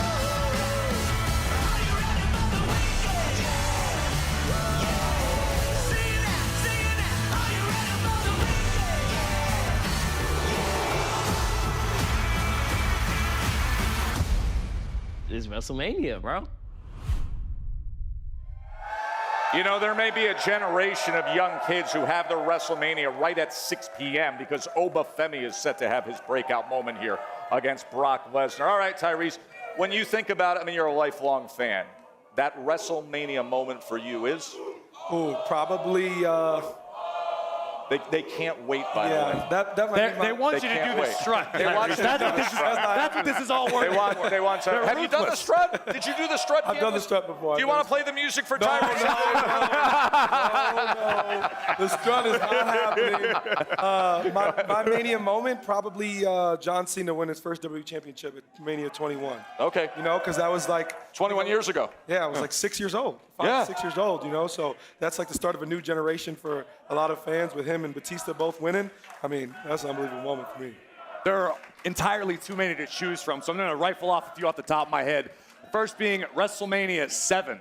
Ultimate Warrior, Macho Man Randy Savage, the career-threatening match. Incredible matchup. Ultimate Warrior gets the win, but it was the aftermath. Seeing Miss Elizabeth come from out of the crowd and reunite with Savage in the center of the ring. To this very day, when that match is on, and it seems to play regularly, I still get a lump in my throat. It takes me back to an absolutely beautiful moment. And of course, I was there ringside when Cody finished the story in Philadelphia at WrestleMania 40, one of the greatest WrestleManias of all time. Truly. Look, I'm going to be the bigger man and put our recent history aside, but for me, I'm biased. But Kofi Mania, man, just seeing how much it meant to so many people. I think a lot of people saw themselves in Kofi and trying to break through that glass ceiling finally to be able to get it done, beating a legend like Daniel Bryan, I think made that moment so very special. But it's Kofi Mania for me. I told you I was up in the 300 level with That's my right. kids that night, looking down, needed binoculars that night. Speaking of moments last night, I mean, you got the best seat in the house. Nobody gets a better seat at WrestleMania than you. And I'm sitting there, we're over there getting ready to do, our anchoring between. And I look over, they put you up on the jumbo. What was this stuff with George Kittle? I mean, you're trying to drink a beer. I know, what a guy, huh? Did you at least get a discount for Kittle stealing your beer? No, I got nothing in return. And he drank it so slow. Why is he drinking it so patient? Look, that Iowa State rivalry never stops. It never stops. It's love, though. But you know what? With the night that we had after this event, it's probably a good thing that he took that from me. I forgot, this is as close as we can do the Cy-Hawk. That's right. Go Hawks. Yeah. Two of the great legends, Iowa college sports history. Always great to visit with you. Appreciate it. You jacked up for tonight? Oh, yeah. For sure. Where are your eyes going? Number one thing you're most excited about when you look at this card? I mean, that's not even a question. Obafemi versus Brock Lesnar. Yes, sir. Like, what are we talking Is it safe to assume Tyrese Halliburton will at least be strutting in your seat? Oh, yeah. If the camera comes on me during the entrance, I will, hit the hole. I'll be there. He is Tyrese Halliburton. He's psyched up for Obafemi. The whole world is. It's going to be on ESPN at 6 o'clock, as well as right here on the ESPN app. Man, we're 90 minutes away from that 75-yard strut. Tyrese, you're the absolute best. Still to come on the Countdown Show, the announce table. You know no announce table is safe at WrestleMania. And our second part of our sit-down with Roman Reigns. Michael Cole has that. I put my soul into lifting this company up. And the people who were supposed to be able to carry that equity, the bed. I am here with LA Knight ahead of tonight's main event. And Knight, your opponent says you've lost your edge. Lost my edge, huh? Look, when the pressure's on, I don't fold, I get creamy. You what? Smooth under fire, cool when it counts, and when it's all said and done, I'm the one bringing the crunch. Crunch? Layered, packed, and satisfying. Yeah! LA, you're not focused when you're hungry. Have a Snickers. Snickers satisfies. Yeah!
Hey, if you can't make it to Mania 42 today, the best place to be is LA and Dallas. Go to Cosm. It really revolutionizes how you experience WWE and Mania at Cosm. In the Dome, completely immersed. You got to see it to yourself. That best way to experience WrestleMania 42 if you can't be here in Vegas.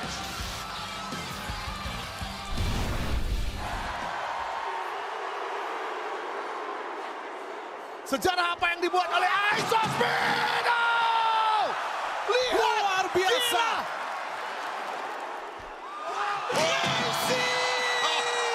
Sir Logan Paul. 호날두의 수유 세레머니와 함께 스플래시 스피너. Déjamelo a mí, déjamelo a mí. Por arriba. جاني والي يعزف الموسيقى على طريقته الخاصة في WrestleMania. يديك على background elbow drop وكانت جسر رمز تقول مطمئن المكرم بدي باك في باريس تايبندي. Some great calls from last night from members of our all-star international teams, including the man to my right. This is like a bucket list for me, an opportunity to work with the legendary Spanish announcer, Marcelo Rodriguez. Wow, Welcome. coming from you, this is going to be his 25th year sitting at this table. So from you coming, it's a big compliment. So, Marcelo, I got a bone to pick with you. What happened? Last night, Wade Barrett and I sat at this table. Every single match, it was going down. Monitors are flying everywhere. I got hit in the shin by the top of the table. Usually it's that table, your table, the Spanish table. It was about time. You know how many times I have jumped over the barricade to save my lives? And spoke with Danhausen, and so you are cursed. Well, see, you can still jump over the barricade Yeah. because you're younger than me. Nonetheless, let's show you some of the crazy stuff that happens out here at the announce desk. It's a brand new reinforced desk. It's akin to like a Cadillac Escalade. It's so solid. Corey, I think you should get the hell out of the way, buddy. I'm getting the hell out of the way.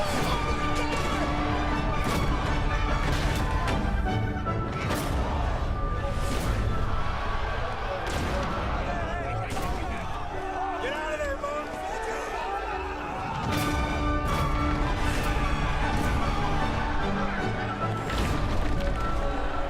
The carnage just increasing by the minute. At this point, I think someone's about to leave in pieces. This is ridiculous.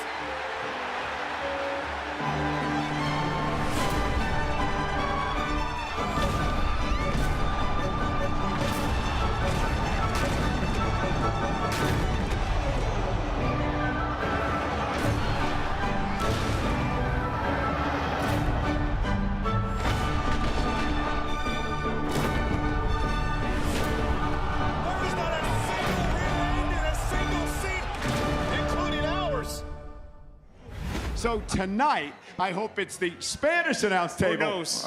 Who knows, Michael Cole? Who knows? We're going to see, again, the great Marcelo Rodriguez from the Spanish announce team. Going to head up to Tess & Company. Hey, Tyrese, got a couple of things I need to speak to you about. Number one was, what was going on behind us last night? Kittle's pounding beers and you're pounding water. Yo, stop telling people that. It was, it might have been tequila. Who knows? I don't know. Here's the second thing. This is all I'm going to say. I'm going to let you guys go to work. Knicks 1-0 over the Hawks. Hey, Mike, what's the Knicks record against the Pacers? Can we move on? Good night, guys. I'll see you later. My fault. Cole is amped up for WrestleMania 42 Sunday here. Interesting discussion. We asked earlier, when you think about the history of WrestleMania, who has had the best entrances? Which superstar has had the best entrances? And the Blue Ribbon panel put together the top 10 when it comes to this. So let's get right to it. And Tyrese Halliburton's continuing on with us so you can share your opinion. Top 10 WrestleMania entrances for a superstar. Stone Cold Steve Austin comes in at number 10. Anytime you heard that iconic glass break, it was cause to get up out of your seat and raise a little hell. No one did it better than Stone Cold. And he wasn't with the gimmicks, not as many gimmicks. Sometimes ATV, but He didn't it's just need the crowd. The Queen comes in at number 90. I thought this was so cool. We came up with Charlotte, seeing her have so many iconic entrances at WrestleMania. It feels right for her, all the grandiosity. It is very much Charlotte Flair. Tyrese, we may get into the ground here where you were actually at WrestleMania. I don't know if you were there at 32 for The Rock in Dallas. Oh, he's amazing. I wasn't at this one, but he is unbelievable. I think the fire, not only here, but even at Mania, what was the Mania? About 2 years ago. 41? Yeah. Fire on the ground, too. In Philly. Yes. Number 7, Big Time Bex. The brand new Women's Intercontinental Champion absolutely knows how to make an entrance at the grandest stage of them all. Did you really think this wasn't going to be top 10? Look, this was so much fun for us to come out in the Dragon Ball Z shells like we were toys coming out of the Booty-O's box. Booty-O's, that's a real cereal you could buy and eat. Tastes like Lucky Charms, but a little bit better, actually. You ever eat Booty-O's? Never in my life. Give me a box. Sign the box, will you please? This is Detroit. I was there as a fan watching this unfold. John Cena rolling into Ford Field. The greatest of all time, certainly has a few of the greatest entrances under his belt. And then there's the soon-to-be mom, but man, when she was in her prime, Bianca Belair, the EST. This was so special. I love the fact that she makes her own gear and the way she supports and shouts out her community, having the little girls involved as well, special. Gong. This is obvious, This right? one, that might be one of those hands might be mine. Back in the day, we were still FCW at the time, but a lot of us had the honor of being part of that iconic Undertaker entrance, of which all of them seem to be. Top 2 on our list of WrestleMania superstars and their entrances, HBK. Man, to me, Shawn Michaels always had the best entrance gear, especially at WrestleMania. He was like a pop icon. And number 1, the soothing sounds of Lemmy and Motorhead. It doesn't get any better. Triple H with countless iconic moments making his way to WrestleMania. Tyrese, it's all subjective. By the way, look at this massive crowd out here. Crazy. As we're coming up on just over an hour and change before you get inside and actually get a beer that George Kittle won't steal. Listen, it's totally subjective. Anytime you do these rankings, we could argue this all day long. But when it comes to entrances, you favor what? Oh, that's a good question. You know, I like to go with. I don't like to go with so much what I grew up with. Like I shout out to New School. So I like Bianca Belair. Yeah. I feel like every time it's so special. Where you talked about making her own gear, but she always has so many things. Even the little girls who came out and swung their braids too. Like that's so like special, and I just love. Was there an entrance last night that you were going crazy for? I actually like Liv Morgan's a lot. That was the one I chose as well. Yeah. I don't know if They feel differently, clearly. Am I allowed to say that? Yeah, okay. I was partial to AJ Lee. I love the fact that she was able to include her family. And she's meant so much to young women, to little girls as well. So it was such a great homage to her fandom. On the other side of the coin, I appreciate all the entrances, but I love the simplicity that was the ring general Gunther. That was old school professional wrestling to me. No frills, just the best pro wrestler in the world walking down to the center of the ring to the pinnacle of our business. You know, it's interesting you say that because if you ask me what my favorite ring entrance of all time was, it has to do with the simplicity. And it was WrestleMania 1 when Hulk and Mr. T, real simple, it's Madison Square Garden.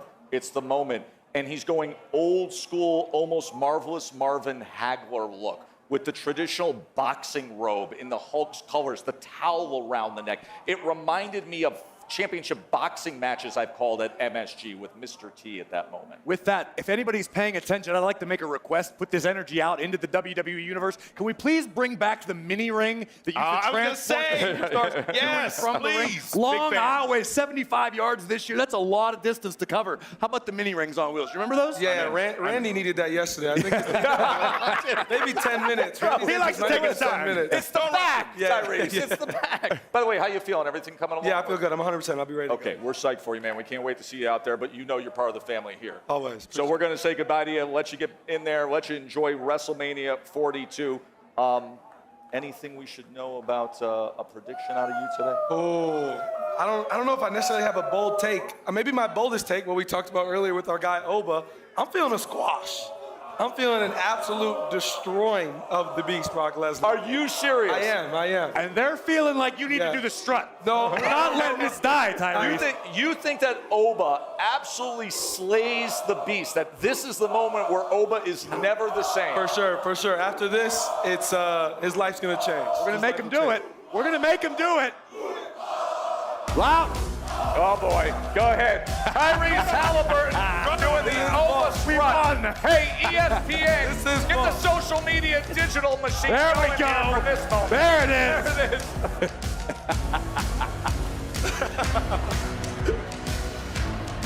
The people demanded it. Thank you, Tyrese. Appreciate it. Let's go inside to Peter and Jackie. Tyrese, you're the absolute best, my man. Tess, thank you so much. And we're going to continue. Strut from Tyrese. I'd give it a 6 out of 10. Oh my gosh, rude. I'm going to give it a 7.5. All right, let's continue the conversation about entrances. By the way, I love Graves saying he loved the no-frills entrance of Gunther. Don't know if you saw, Graves is the same man who twerked on the post show last night. Very no frills. But let's talk about it, Jackie. There were a lot of great entrances last night. What caught your eye the most? Well, for me, it was the American Nightmare, Cody Rhodes. Anytime you can look at the path that got you to where you're at, you got me, right? I felt like we were in the Batcave looking at all the different iterations of Cody Rhodes that led him to being the American Nightmare. So I don't know if we're going to take a look, but here we go. Let's take a look back at it, right? Because we got sort of every version of Cody. I loved Stardust. I was one of the people that, like, I popped for that. Well, and I popped for the mask of dashing Cody Rhodes, and then, of course, that mask he had last night was just absolutely sick. The gold jacket, fantastic.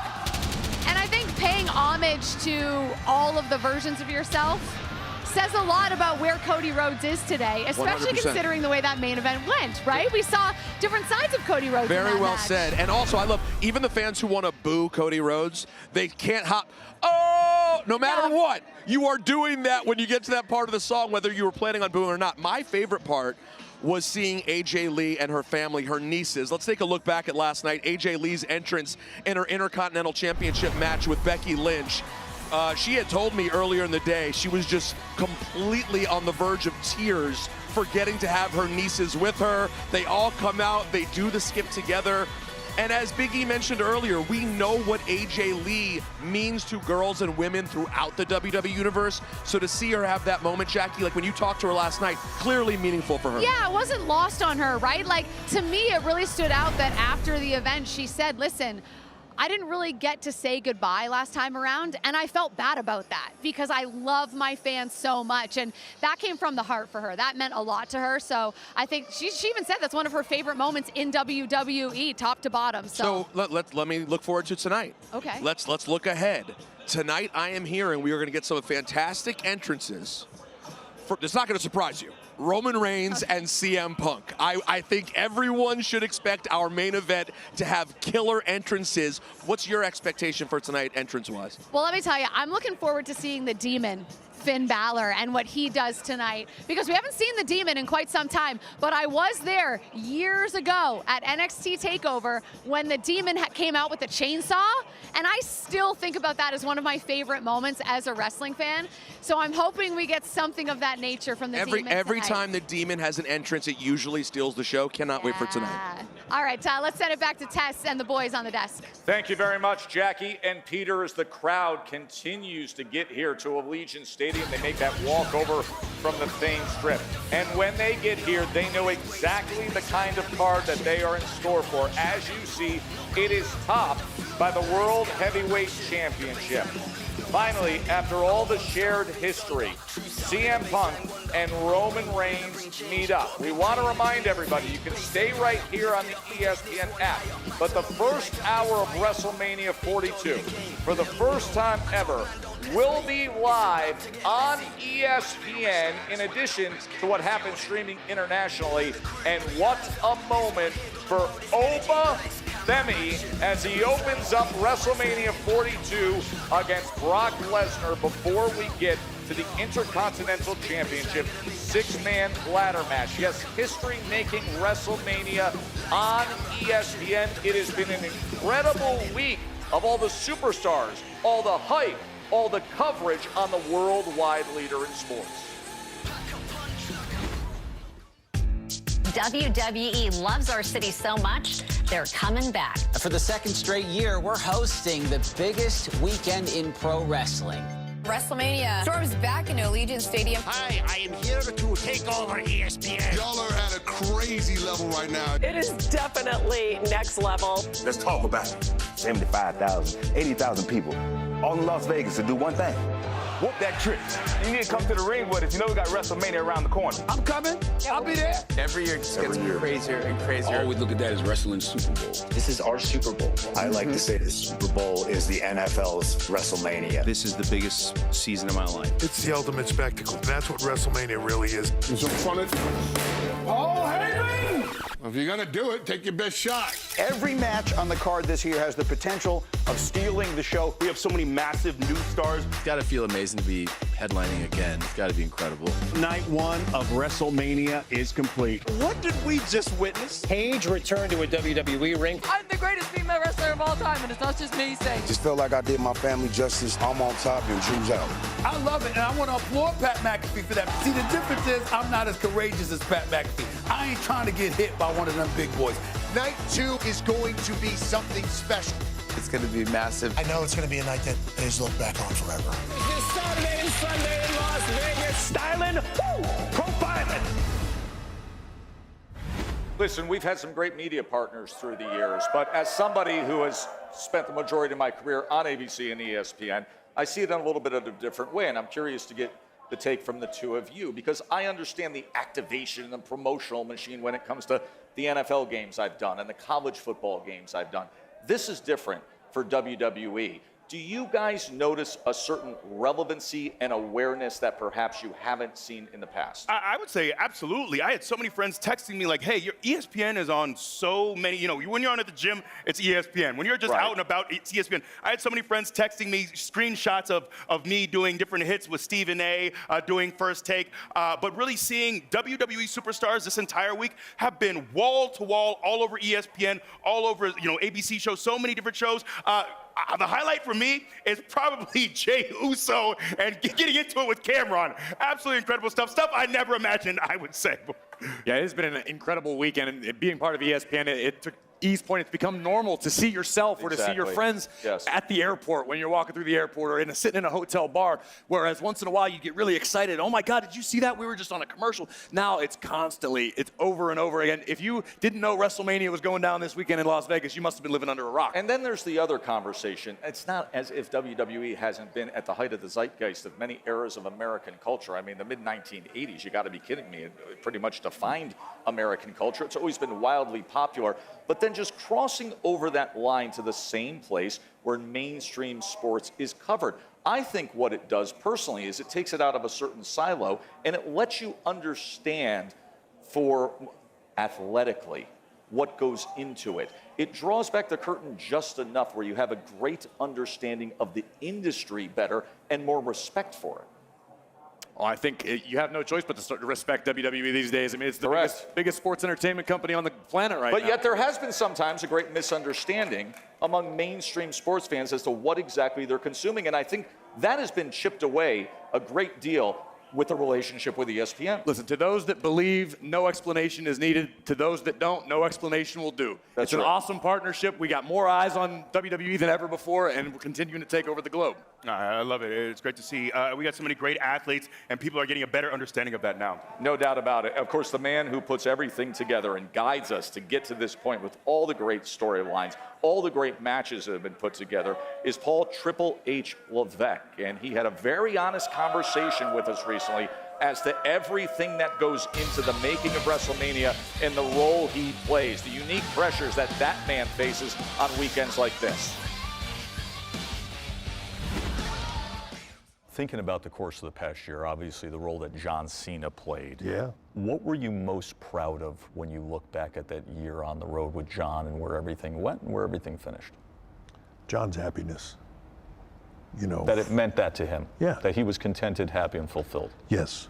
And that he felt good about it and that he felt like it accomplished what he wanted it to accomplish, which was give back to the business and do great business for the company on his way out and leave it better than he found it, which he did.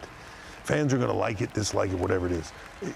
for John to go out the way John wanted to go out. And one of the ways he wanted to go out was to pay it forward to an extreme level. Yeah. We fast forward, Paul, to this WrestleMania, and perhaps more than other WrestleManias we've seen recently, the new blood is having a huge impact, whether it's Trick Williams or Javon or Oba or Lash Legend. How much faith does it now give you with the future of WWE when you see this young crop? When the Performance Center in NXT was sort of developed, it was with this in mind. Like, look at Oba. You can't look on social media without seeing somebody It's incredible. I want to get into the role that you recently played with that. You were literally in the middle of these two men standing face to face. How would you characterize it? Off the chart.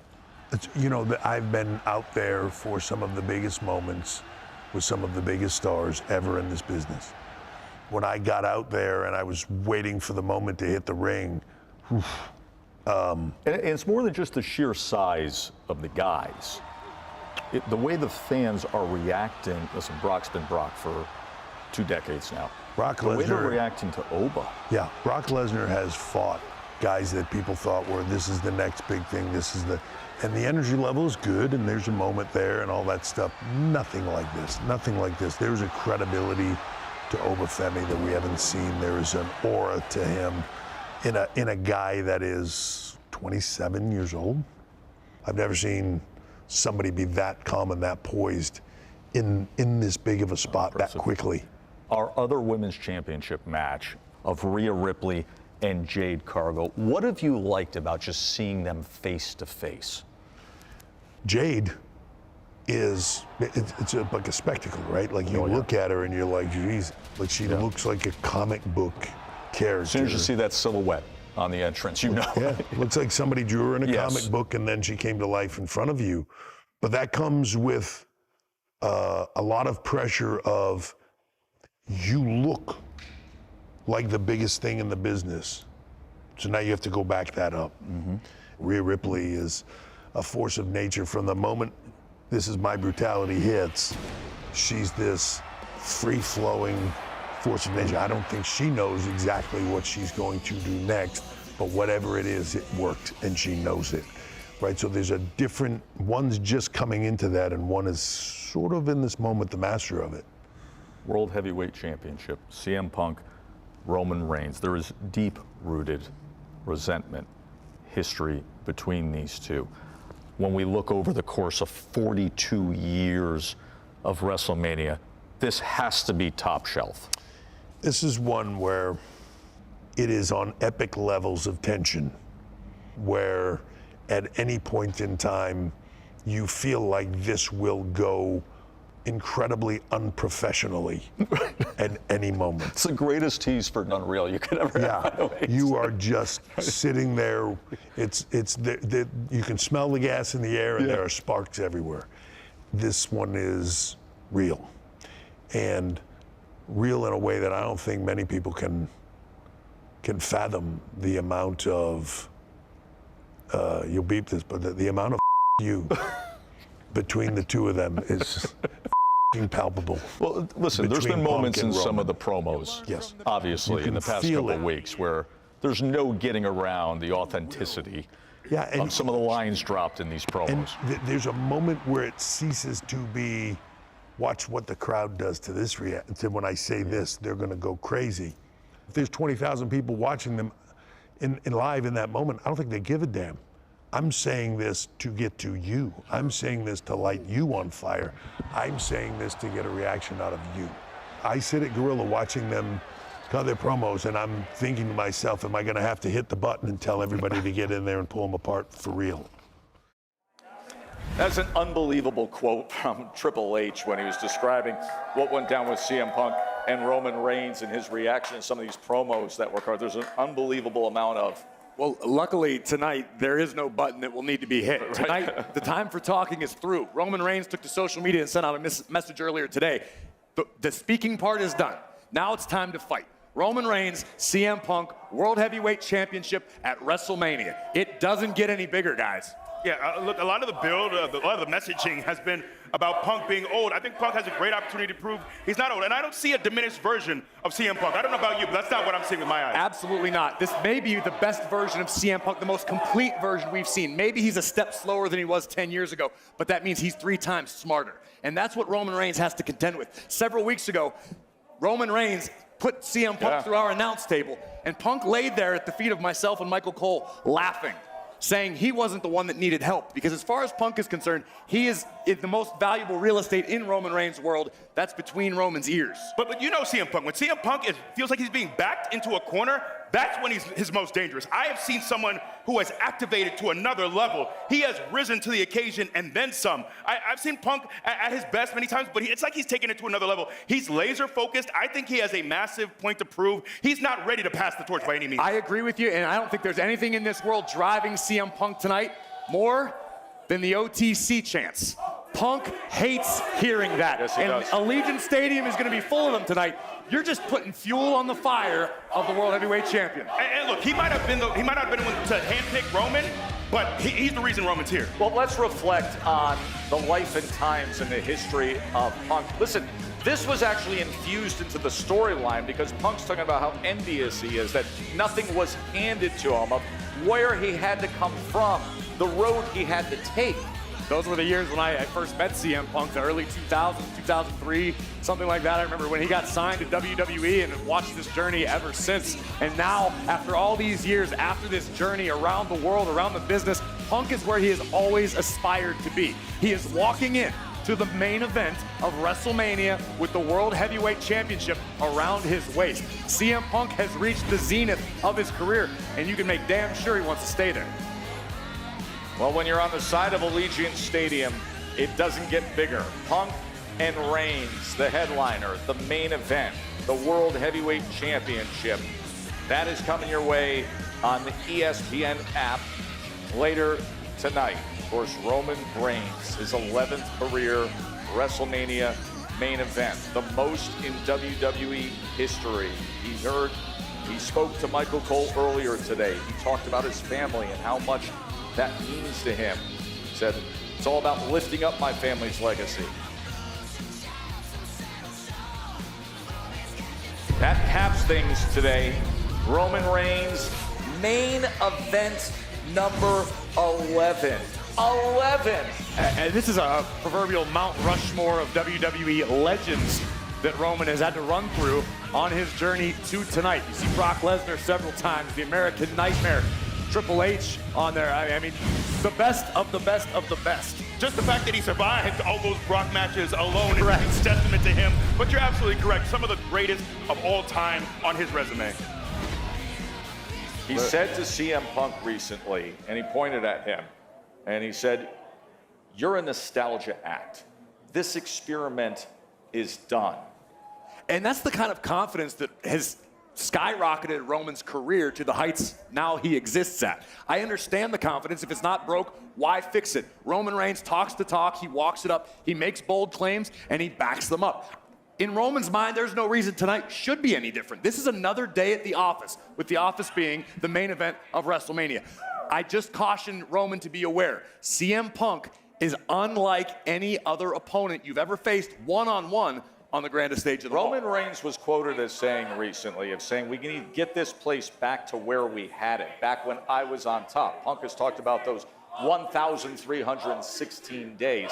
In many ways, is tonight not just about having gold from Roman Reigns, but having the spot of being, listen, QB1, Cody Rhodes, all that, of him getting back to the guy who says, I put this company on my back. Well, calling yourself the greatest of all time and being the man here, all sounds well and good, but if two other people are walking around, two other men in this company are walking around with the world championships, and you don't have gold around your waist, that claim is a little bit harder to prove. So I think for Roman, that is truly that last piece to show and prove that he is truly the very top, the pinnacle of WWE. So I think beating CM Punk means so much to him to prove that he is indeed the man. He doesn't want to share that spotlight. It's sort of a pick your poison scenario for the fans, because you've got Roman Reigns, who is box office. Yes. If the tribal chief is coming to town, tickets are flying out the door, okay? Roman Reigns is big business. He's in no small part the reason WWE is where it is today.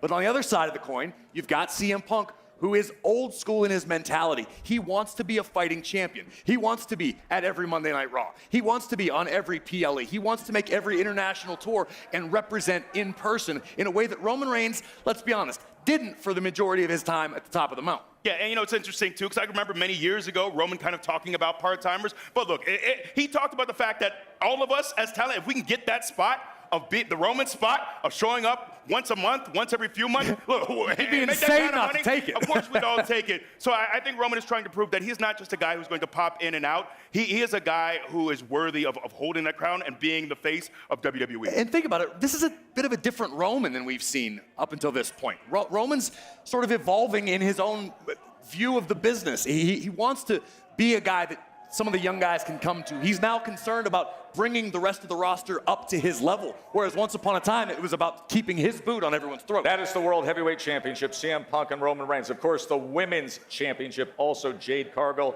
and Rhea Ripley tonight. We'll talk more about that when we return as we continue on the countdown to WrestleMania, night number 2. We're just 55 minutes away from Brock Lesnar and Oba Femi.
Under an hour to go until WrestleMania 42, day number 2. Over 50,000 fans expected to pack into Allegiant Stadium here in Las Vegas. And of course, one of the big matches everybody's anticipating includes Rhea Bloody Ripley. Mommy is back with steely determination, and she has a fierce opponent to deal with if she wants to recapture gold. It's Jade Cargill, the WWE Women's Champion. She understands exactly what she's up against to try to retain her title. Jade Cargill, Rhea Ripley. It has been extremely heated in the build to this championship match. Of course, Jade Cargill taking on some cohorts and allies to deal with Rhea Ripley. Listen, this might be an unpopular take. We know that everybody loves Mommy Rhea Ripley, one of the most popular superstars on the roster, male or female. But I think Rhea Ripley has finally met her match. I don't see how Rhea solves the mystery that is Jade Cargill. Physically, you could also argue that, but look at her experience. Look at how long she's done this. And look, this thing has gotten very nasty very quickly, and I think a lot of that has happened off-screen as well. There's been other talent involved as well. So this thing, I think, is we're going to see that nastiness spill out in this match here tonight. I think Jade is a physical specimen, but she doesn't have the reps that Rhea has. I think she's going to surprise you. WWE Women's Championship, Jade Cargill, Rhea Ripley, of course, the recent attacks with Michin and B-Fab helping out Jade in attacking Rhea.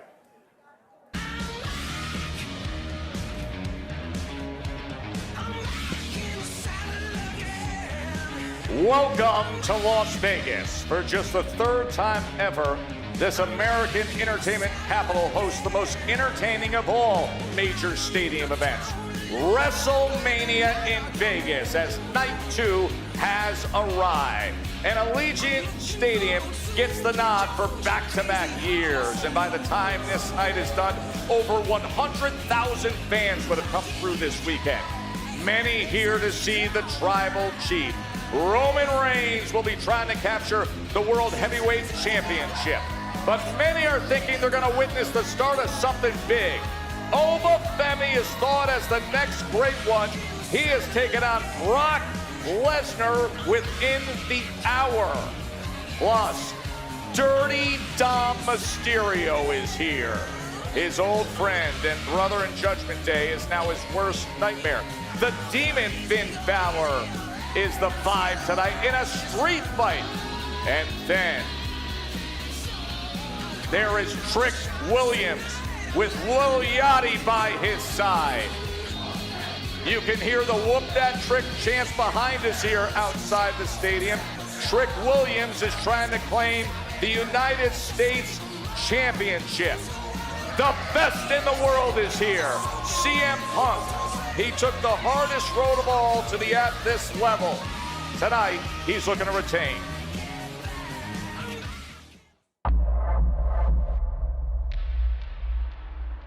It's something you can't really explain. That feeling when the lights come on, the crowd roars, and you realize there's no bigger stage than this. Grandest stage of them all. The showcase of the Immortals. The game has started! I will give you a show like you have never seen before. The Austin era has begun! No brighter lights, no higher stakes, no louder crowd, and no second takes. It happens once. The eyes of the world are on this tonight. And it's forever. Hulkamania will live forever. Because memories are made in this ring. And we, you and me, the fans, we get to be there for the moments we'll never forget. What a spectacle we got here, Gino. Unbelievable. The greatest thing I've ever seen. We were there when the irresistible force met the immovable object. We were there when it seemed impossible, until it happened. The streak is over. When legends took their final bow. It's over. Goodbye. When Seth shocked the world. Rollins with the heist of the century. When Cody finished his story and made his dad proud.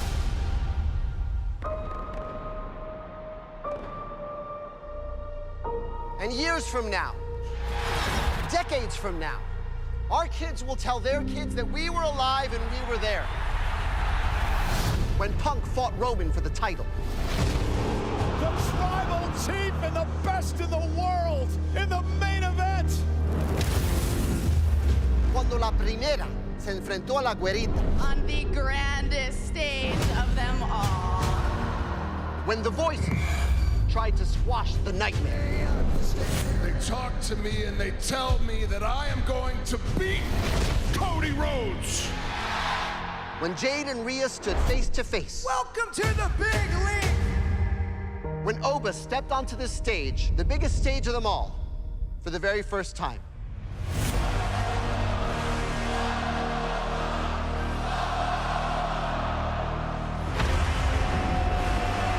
There's no way to know exactly what drama lies ahead. You stole everything from me. But we know we're here for the pops and the surprises. There is nobody who can stop me. The memories that will last a lifetime. I love that title. I made that title. We are here. What a collision awaits. We are alive. No second takes. The greatest live event in entertainment. Lights up. The curtain's about to rise. Welcome to WrestleMania.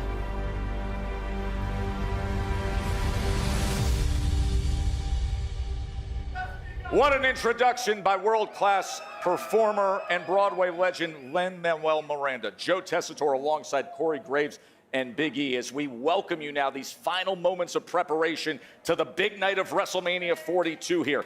But compelling action last night with now some breaking news. And let's remind you of what happened last night with the undisputed WWE Championship, Cody Rhodes and Randy Orton. Pat McAfee returned to the action in an attempt to execute a fast count in the favor of the Viper and instead received an RKO for his troubles. But when Randy took his eye off the ball, Cody Rhodes made him pay with the crossroads and still. The great concern happened after the match. This moment, right to that left eye, and then the vicious assault with the punt kick to the head and that left eye, and it was a badly damaged Cody Rhodes. Look at the left eye. We also had access that showed it with further swelling later on. So let's get right to the breaking news with Jackie Redmond. The medical update on Cody Rhodes, Jackie, is? Well, Tess, this continues to be a developing story, but I can confirm that as of right now, Cody Rhodes is not medically cleared. What I can tell you after speaking to the medical staff is that the injuries he suffered in last night's main event and afterwards are absolutely no joke. 3 sutures to the face, 4 staples to the back of the head, and then we want to talk about that punt from Randy Orton. I mean, the impact to Cody's orbital socket was so severe that his eye remains completely shut. So again, Cody Rhodes not medically cleared, and as of right now, there is no timetable for his return test. Yeah, there's no getting around it when a 275-man punt hits you right in the face. That is the situation with Cody Rhodes. We hope the best for him. Here's where the excitement lies. Right here on ESPN, the first hour that includes Brock Lesnar, Oba Femi. Then the rest of the night, plus right through the post show, is on the ESPN app. But everybody, the anticipation is growing for Brock Lesnar and Oba Femi. And for that and all the updates, let's get to our reporter, starting with Byron Saxton. Joe, Brock Lesnar versus Oba Femi has been the talk of the town. It's been the talk of the WWE Universe. It's even been the talk of the locker room. Speaking of which, I can personally tell you, having walked these halls, that both the locker rooms of Brock Lesnar and Oba Femi are under heavy lockdown. I've seen no less than a dozen security guards posted outside of each room, which speaks to how much both these men are entrenched into fight camp mode. As we count down the minutes and we count down the seconds to this colossal clash between 2 premier gladiators. Well, from here, I sent things over to Kathy Kelly for an update on the Tribal Chief. Yeah, thanks so much, Byron. And I can confirm that Roman Reigns is in the stadium. I saw him get off his bus not too long ago. Unfortunately, couldn't get a comment from him, but I can tell you that there were also no distractions. It is going to be a complete departure of energy from last night's main event where there was divided attention. Now, I've never seen Roman Reigns more focused. And if CM Punk thinks that a couple personal jabs is going to rattle him, he needs to think again, because Roman Reigns has one goal in mind, and that is to win the World Heavyweight Championship and beat CM Punk. Let's head on over to Peter Rosenberg for more on CM Punk.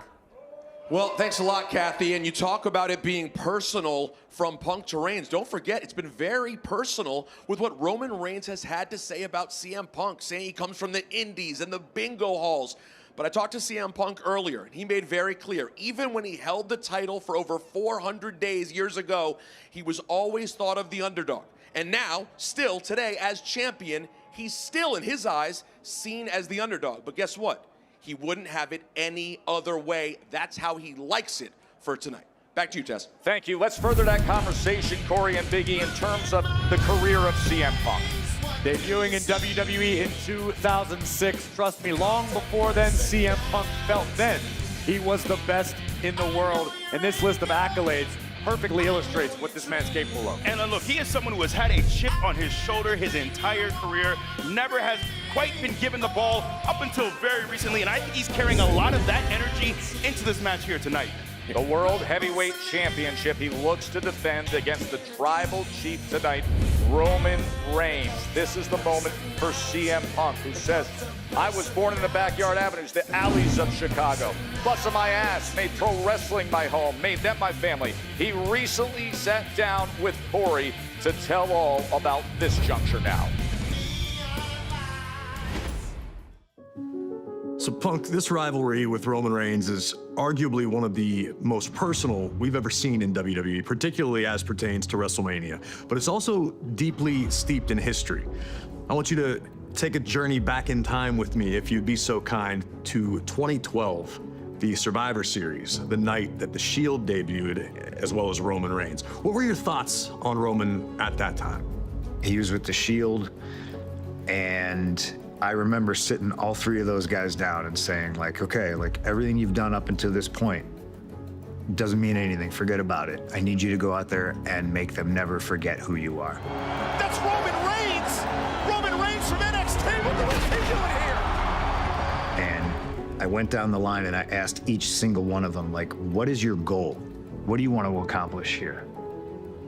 And the first thing he said is, I want to provide a life for my daughter. And I said, okay, bingo, you get it.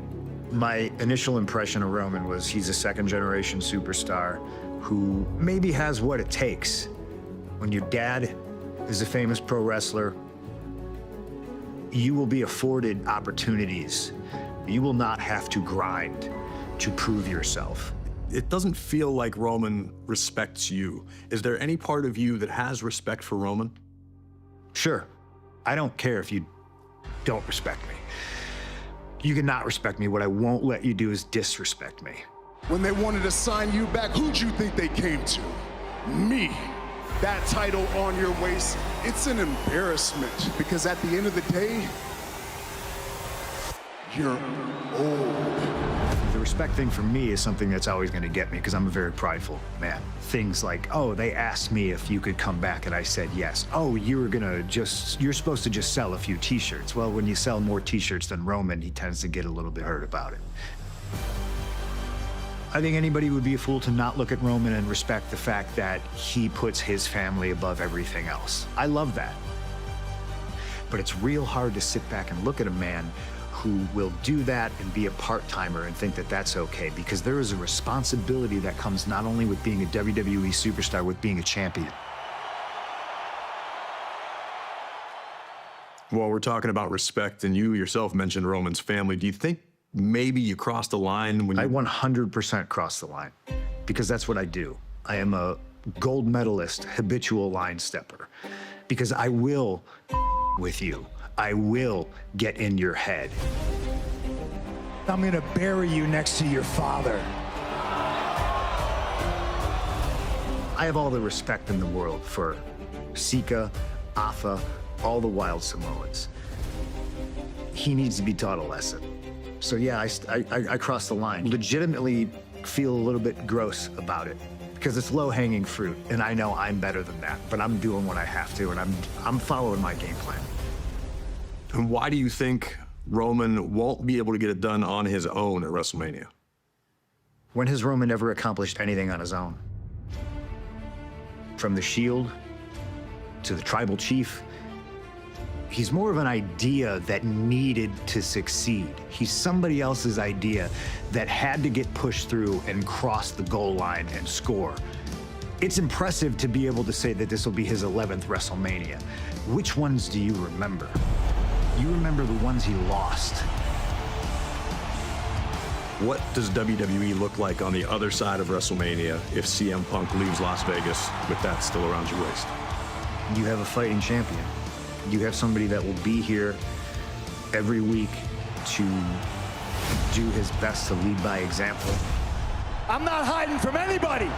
Roman Reigns, you are dealing with the best in the world. I know my instincts, and I know pro wrestling, and I know what it looks like when there's a fighting champion. And that's what you're gonna get when CM Punk wins at WrestleMania. Because my name is CM Punk, and I have approved this message.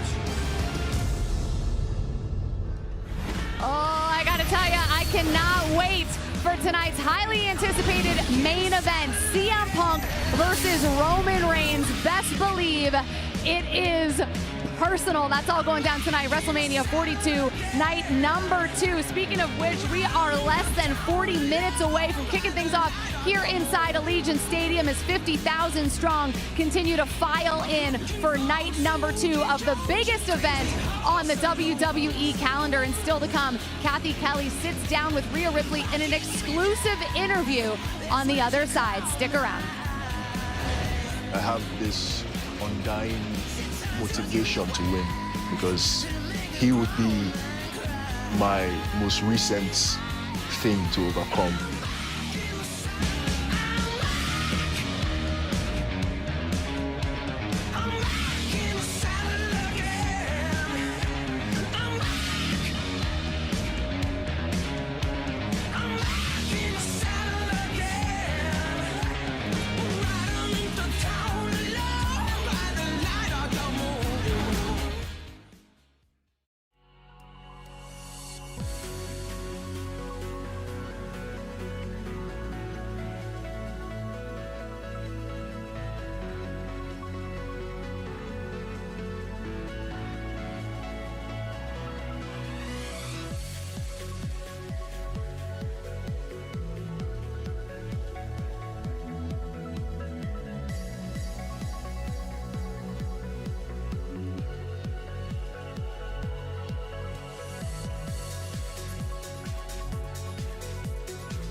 What a beautiful weekend in Vegas as aerial coverage is brought to you by Goodyear.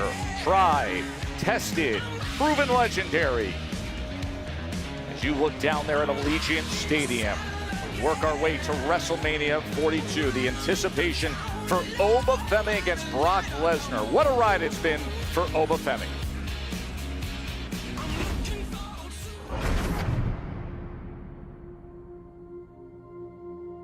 Strength. I don't even know my own strength. My God, what power! That's the reality of being Obafemi. Stronger than I even know sometimes.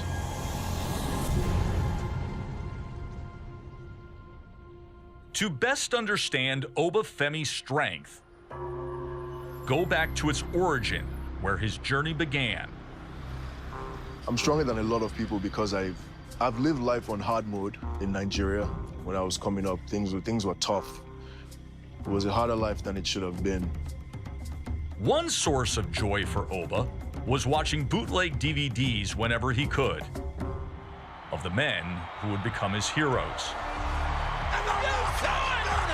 My all-time favorite is Triple H, Triple H is in the house!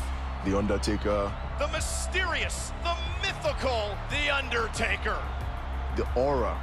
They just seemed, grand. It was the larger-than-life personality. From the start, Oba was larger than most of his peers. And while he played other sports, as a teen, his power led him to throwing shot put. Track and field would carry Oba all the way to America to compete, and eventually to the Alabama Crimson Tide. We're still having. It's still having. It's tight. It's tight. I'm pretty sure I can chuck this thing pretty far. But it's what he did in the weight room there Come out! that caused coaches to marvel. He was a man among boys, a guy that with a little refinement was going to really dominate wherever he was. We saw this gentleman throw, and we're like, he's a stud. Oba was special, winning 3 SEC shot put titles and breaking the Alabama school record in 2022. All that power also caught the eye of coaches from a different sport at Bama. It was a massive human being. All the football coaches were trying to talk to him, trying to convince him to switch over. Someone this strong, this powerful, this explosive, this athletic, that was right on our campus, and we missed him. This shows you what a great coach I was. They were like, oh, who is this guy? He's a specimen, a freak. And they definitely wanted a piece of me, but it could never materialize because I was in love with the shot put. I think they were, kind of wanting to drool a little bit. But, I think his mind was made up on track and field and professional wrestling.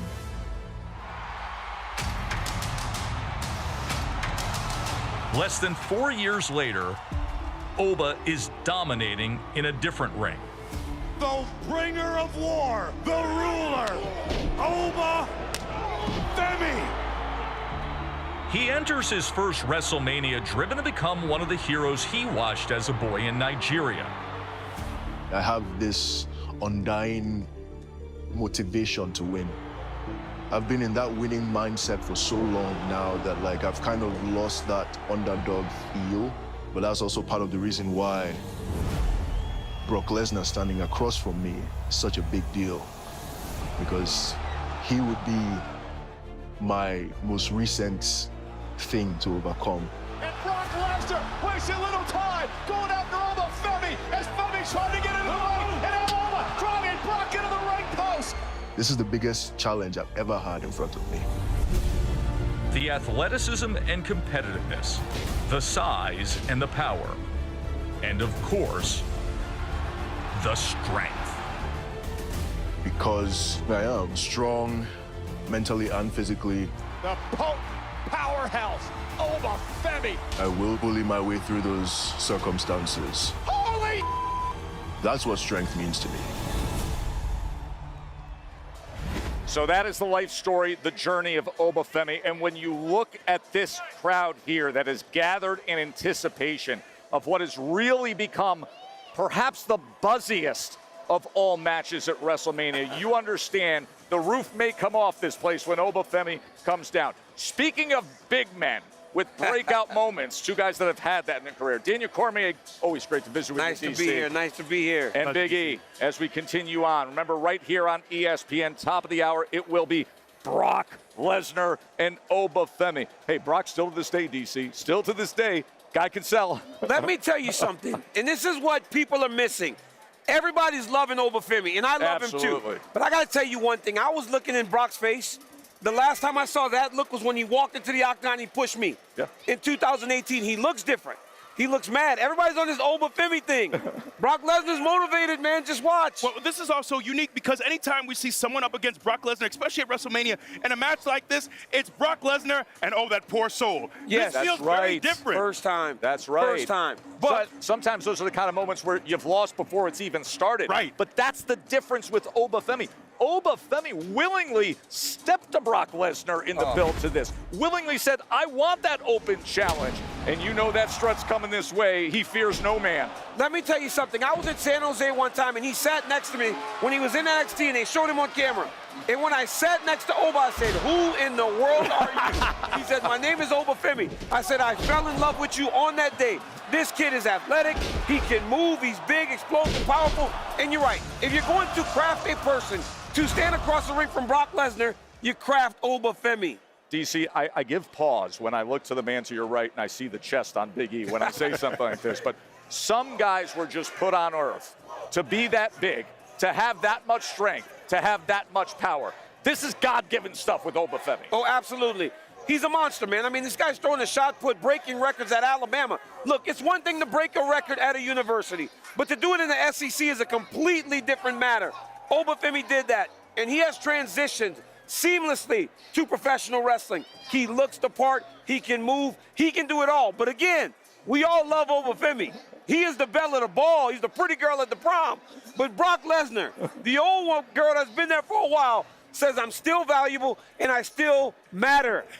A reminder, this is coming up at the top of the hour. This is going to be the first match right here on ESPN, as well as the ESPN app that you can watch all night long through the post show. Where is Obafemi in terms, though, of where he is in his development in the ring? We know the power, we know the strength. Where is he in the ring? He's ready. You can call him green because he hasn't been around that long, but if you watch what he's done in NXT, he's seasoned. He is not someone who just has all the physical tools, but he's not quite ready technically. I think he is someone who feels fully realized. It's wild. At 27, he already screams future world champion. And I'm not talking a year or two from now. I'm talking about if he beats Brock Lesnar here tonight, his next match needs to be for a world title. And DC, you know this. He's sticking his neck out there. Listen, let's put up the tail of the tape for this mega matchup here, the buzziest, as we've been saying, between Brock Lesnar and Obafemi. And DC, we will say thank you and goodbye to you as you look at just the sheer size, strength, power.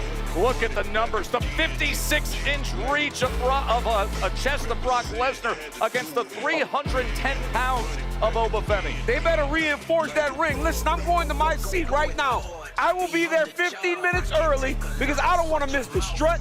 I don't want to miss the walk. I want to see the whole thing, man. I cannot wait. Daniel Cormier, the absolute best. Enjoy your Mania Sunday, my man. That is DC getting ready for Oba and Brock Lesnar. The anticipation is reaching a peak now as we come towards the top of the hour for WrestleMania 42. Of course, it'll all be capped with the championship match. And guess who's going to be singing the national anthem? Music superstar Joe Jonas, moments away from the national anthem. Peter Rosenberg. Well, we're talking about the man, Obafemi, right? He's going to do this strut right here on this stage. And what is it going to feel like? Guys, the thing I keep thinking about is these rookies, right? Javon Evans, Trick Williams, Obafemi. What is the feeling for them when they finally get out on the WrestleMania stage and walk this ramp? We've talked about the distance a million times, but also the feel, the crowd, to be in front of this many people and know that your dreams are potentially about to be realized. You can't really account for what that feeling's going to be. Byron, you bought a ticket for the show? I got some hookups, okay? Good for you, buddy. You know how they say that the cool kids sit in the back? Well, these cool kids sit in the backdrop of WrestleMania because these seats are actually on the stage. So imagine this, every single entrance these folks get to be a part of. Brock Lesnar comes out tonight, he does the Brock Lesnar thing. They're gonna feel that pyro in their bones. Or when Roman Reigns comes out for the main event, he puts up the wands, they're gonna get to join in and be part of that WrestleMania moment without actually having to step inside the ring. Love you guys. So I'm gonna hang out with the cool kids in the backdrop and send these over to Kathy Kelly at the announce desk. Well, Byron, I know you've got a good setup over there, but this is the seat that money cannot buy. At the announce desk, this is where Michael Cole is going to be sitting, calling his 25th WrestleMania. I caught up with him earlier, and he said he is just honored to call all of the action. And, you know, a couple times he has to stand up, get out of the way of a incoming superstar like we saw with Pat McAfee last night, Jelly Roll taking him out. But he is just a few feet away from the majority of the action. So let's send it over to Jackie Redmond, who's in the ring. Well, Kathy, this is the sweet spot. As they say, this is where the magic happens. And this is what the WWE superstars will see tonight when they step inside the ring. And let me tell you something, nothing is more important than what happens inside these ropes tonight. We talk about the sacrifice it takes to get to the top of the WWE mountain. We know there will be blood, there will be sweat, and there will be tears all over this ring tonight. For some, they will end their night with their backs on the floor and their eyes to the sky. But for a select few WWE superstars, tonight will be a lifelong WrestleMania dream realized in front of 50,000 strong. Say what you want about the ring general, but he's got one thing absolutely right. The mat, oh, it is sacred, Tess. And Jackie, in that ring at the end of the night will stand the World Heavyweight Champion. Will it be CM Punk or will it be Roman Reigns? We'll focus in on the Tribal Chief. Amazing scene here in Vegas as the countdown continues towards Obafemi and Brock Lesnar. That is coming up. Plus, Michael Cole's sit-down with Roman Reigns. He tells more people that he's rich and wealthy than anyone I've ever heard on the roster. First of all, Phil, you missed 10 years of work. You're doing okay, but you're not rich, buddy.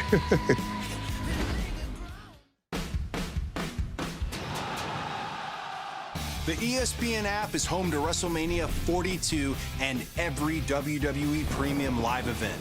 If you want to be there for the biggest moments, you'll need the ESPN Unlimited plan.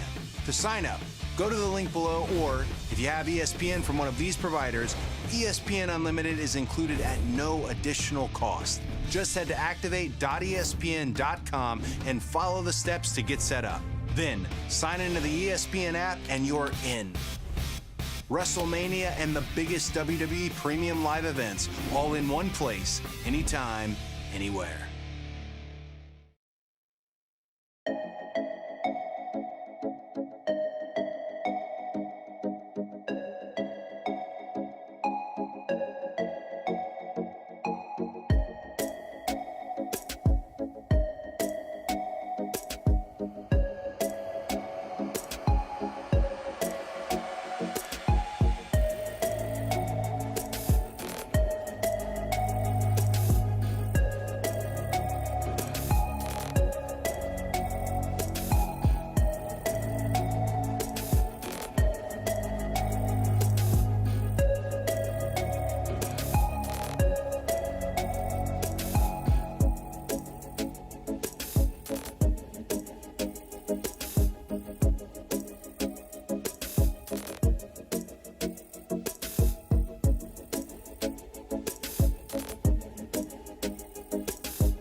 The Tribal Chief is ready.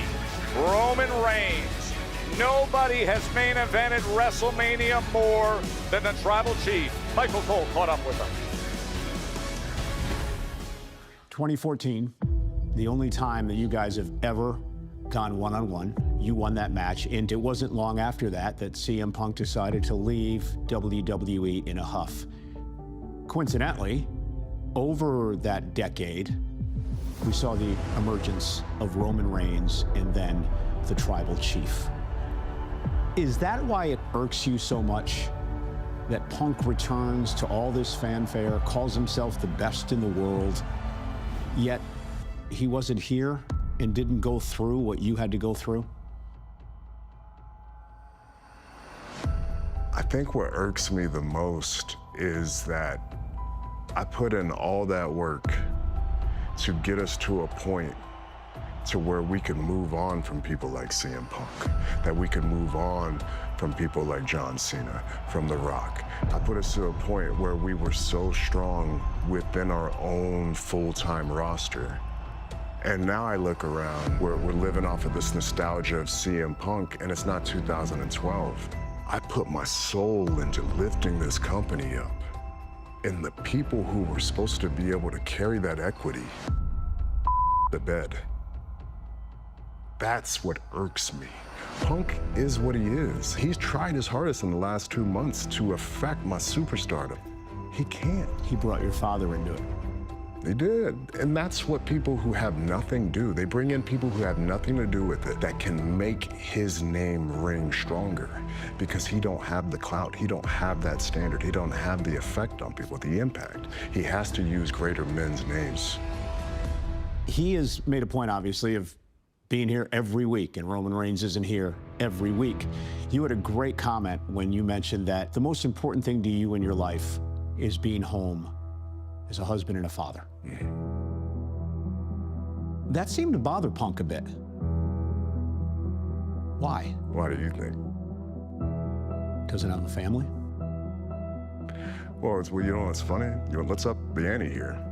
For a guy who missed 10 years of work, he tells more people that he's rich and wealthy than anyone I've ever heard on the roster. And who cares? First of all, Phil, you missed 10 years of work. You're doing okay, but listen, you're not rich, buddy. You're doing pretty good.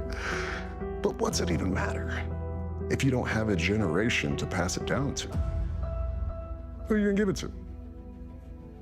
What happens if Roman Reigns wins the World Heavyweight Championship at WrestleMania? I bring this place back to relevancy. I reset the standard. I already set the standard, got screwed up. Somebody's got to come in and refix it. And that's what I would do. What happens if Roman Reigns loses to CM Punk at WrestleMania?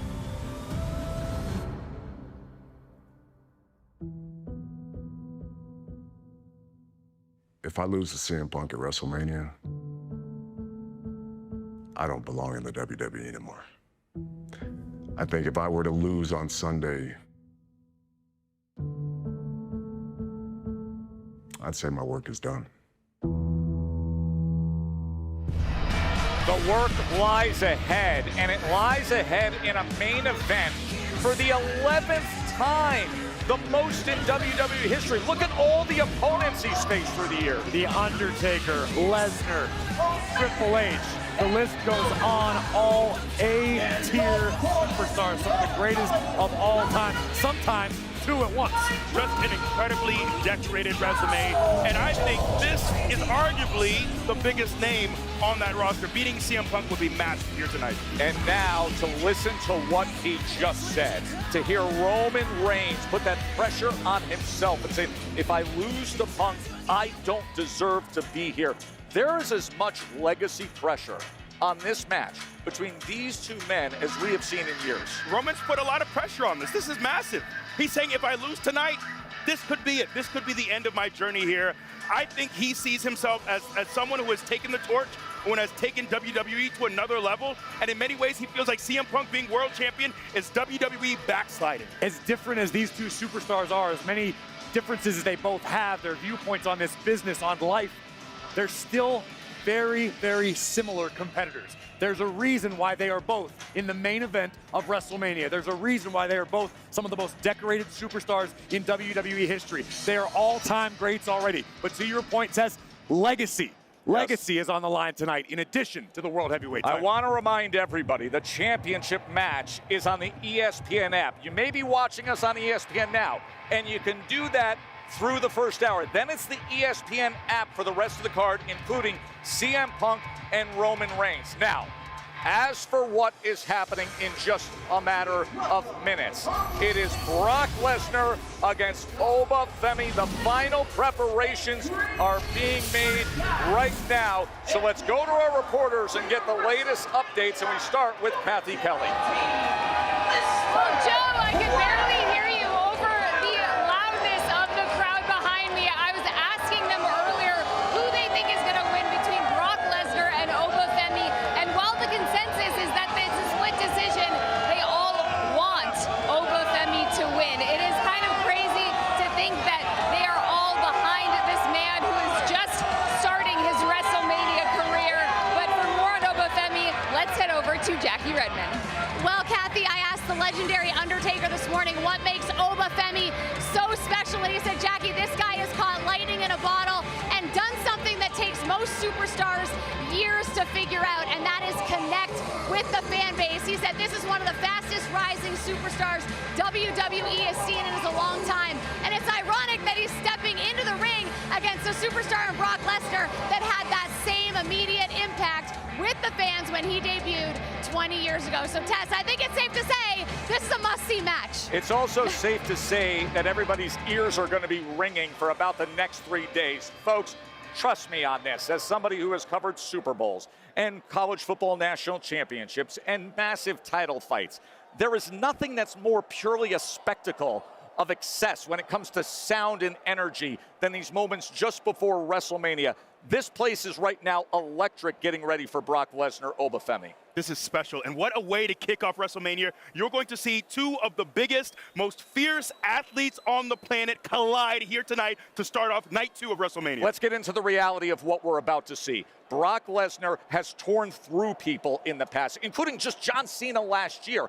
Where will your eyes be going analytically early in this matchup? This is honestly too close to call. As many WrestleManias as I've been a part of, as many Brock Lesnar and Oba Femi matches as I've called in my career, this truly is too close to call. This is two titans. Oba Femi still has the element of unknown on his side, but people are overlooking Brock Lesnar. You heard DC say it a few minutes ago. This is still the most decorated combat sports athlete in history. This is a true clash of titans. This thing may shift the tectonic plates starting here in Las Vegas. Let's have that conversation because, yes, there's no championship on the line, but perhaps something more than that. Perhaps the next 10 to 12 to 15 years where the singular name we say the most is Oba Femi.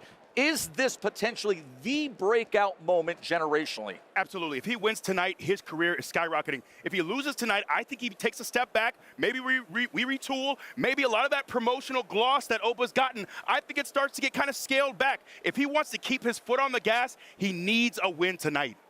Meanwhile, Brock Lesnar has absolutely no intentions of letting his legacy be discarded tonight, of losing on the grandest stage of them all. Lesnar calls the shots on his career.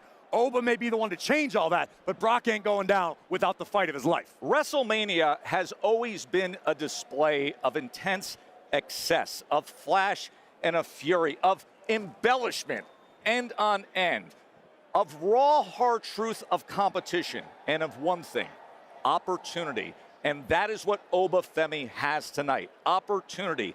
His story may seem very unique. We showed it to you earlier, but it's really not.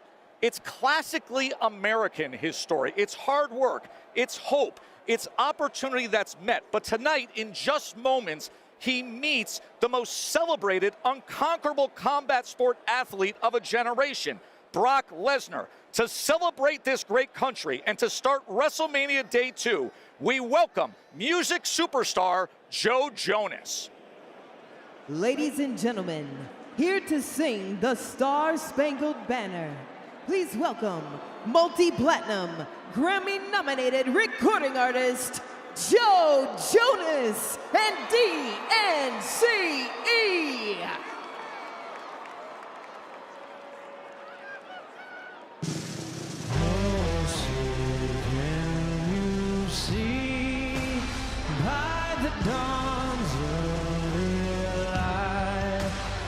So proudly we hail at the twilight's last gleaming, whose broad stripes and bright stars through the perilous fight o'er the ramparts we watched were so gallantly streamed. Then the rockets red glare, the bombs bursting in air. They proved through the night that our flag was still there. Oh, say does that star-spangled banner yet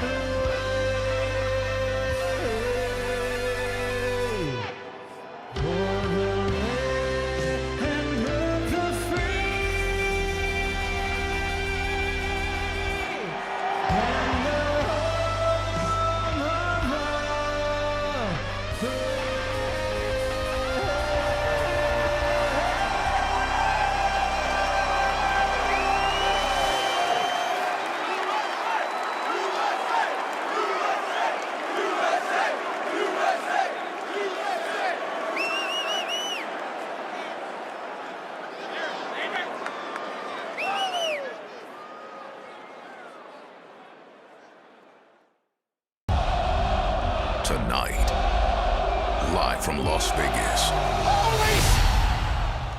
Brock Lesnar The Beast, the Conqueror! versus Oba Femi. Oba Femi, you will be conquered! The ruler just put down the beast! Greatness demands an answer. What a collision awaits in Las Vegas!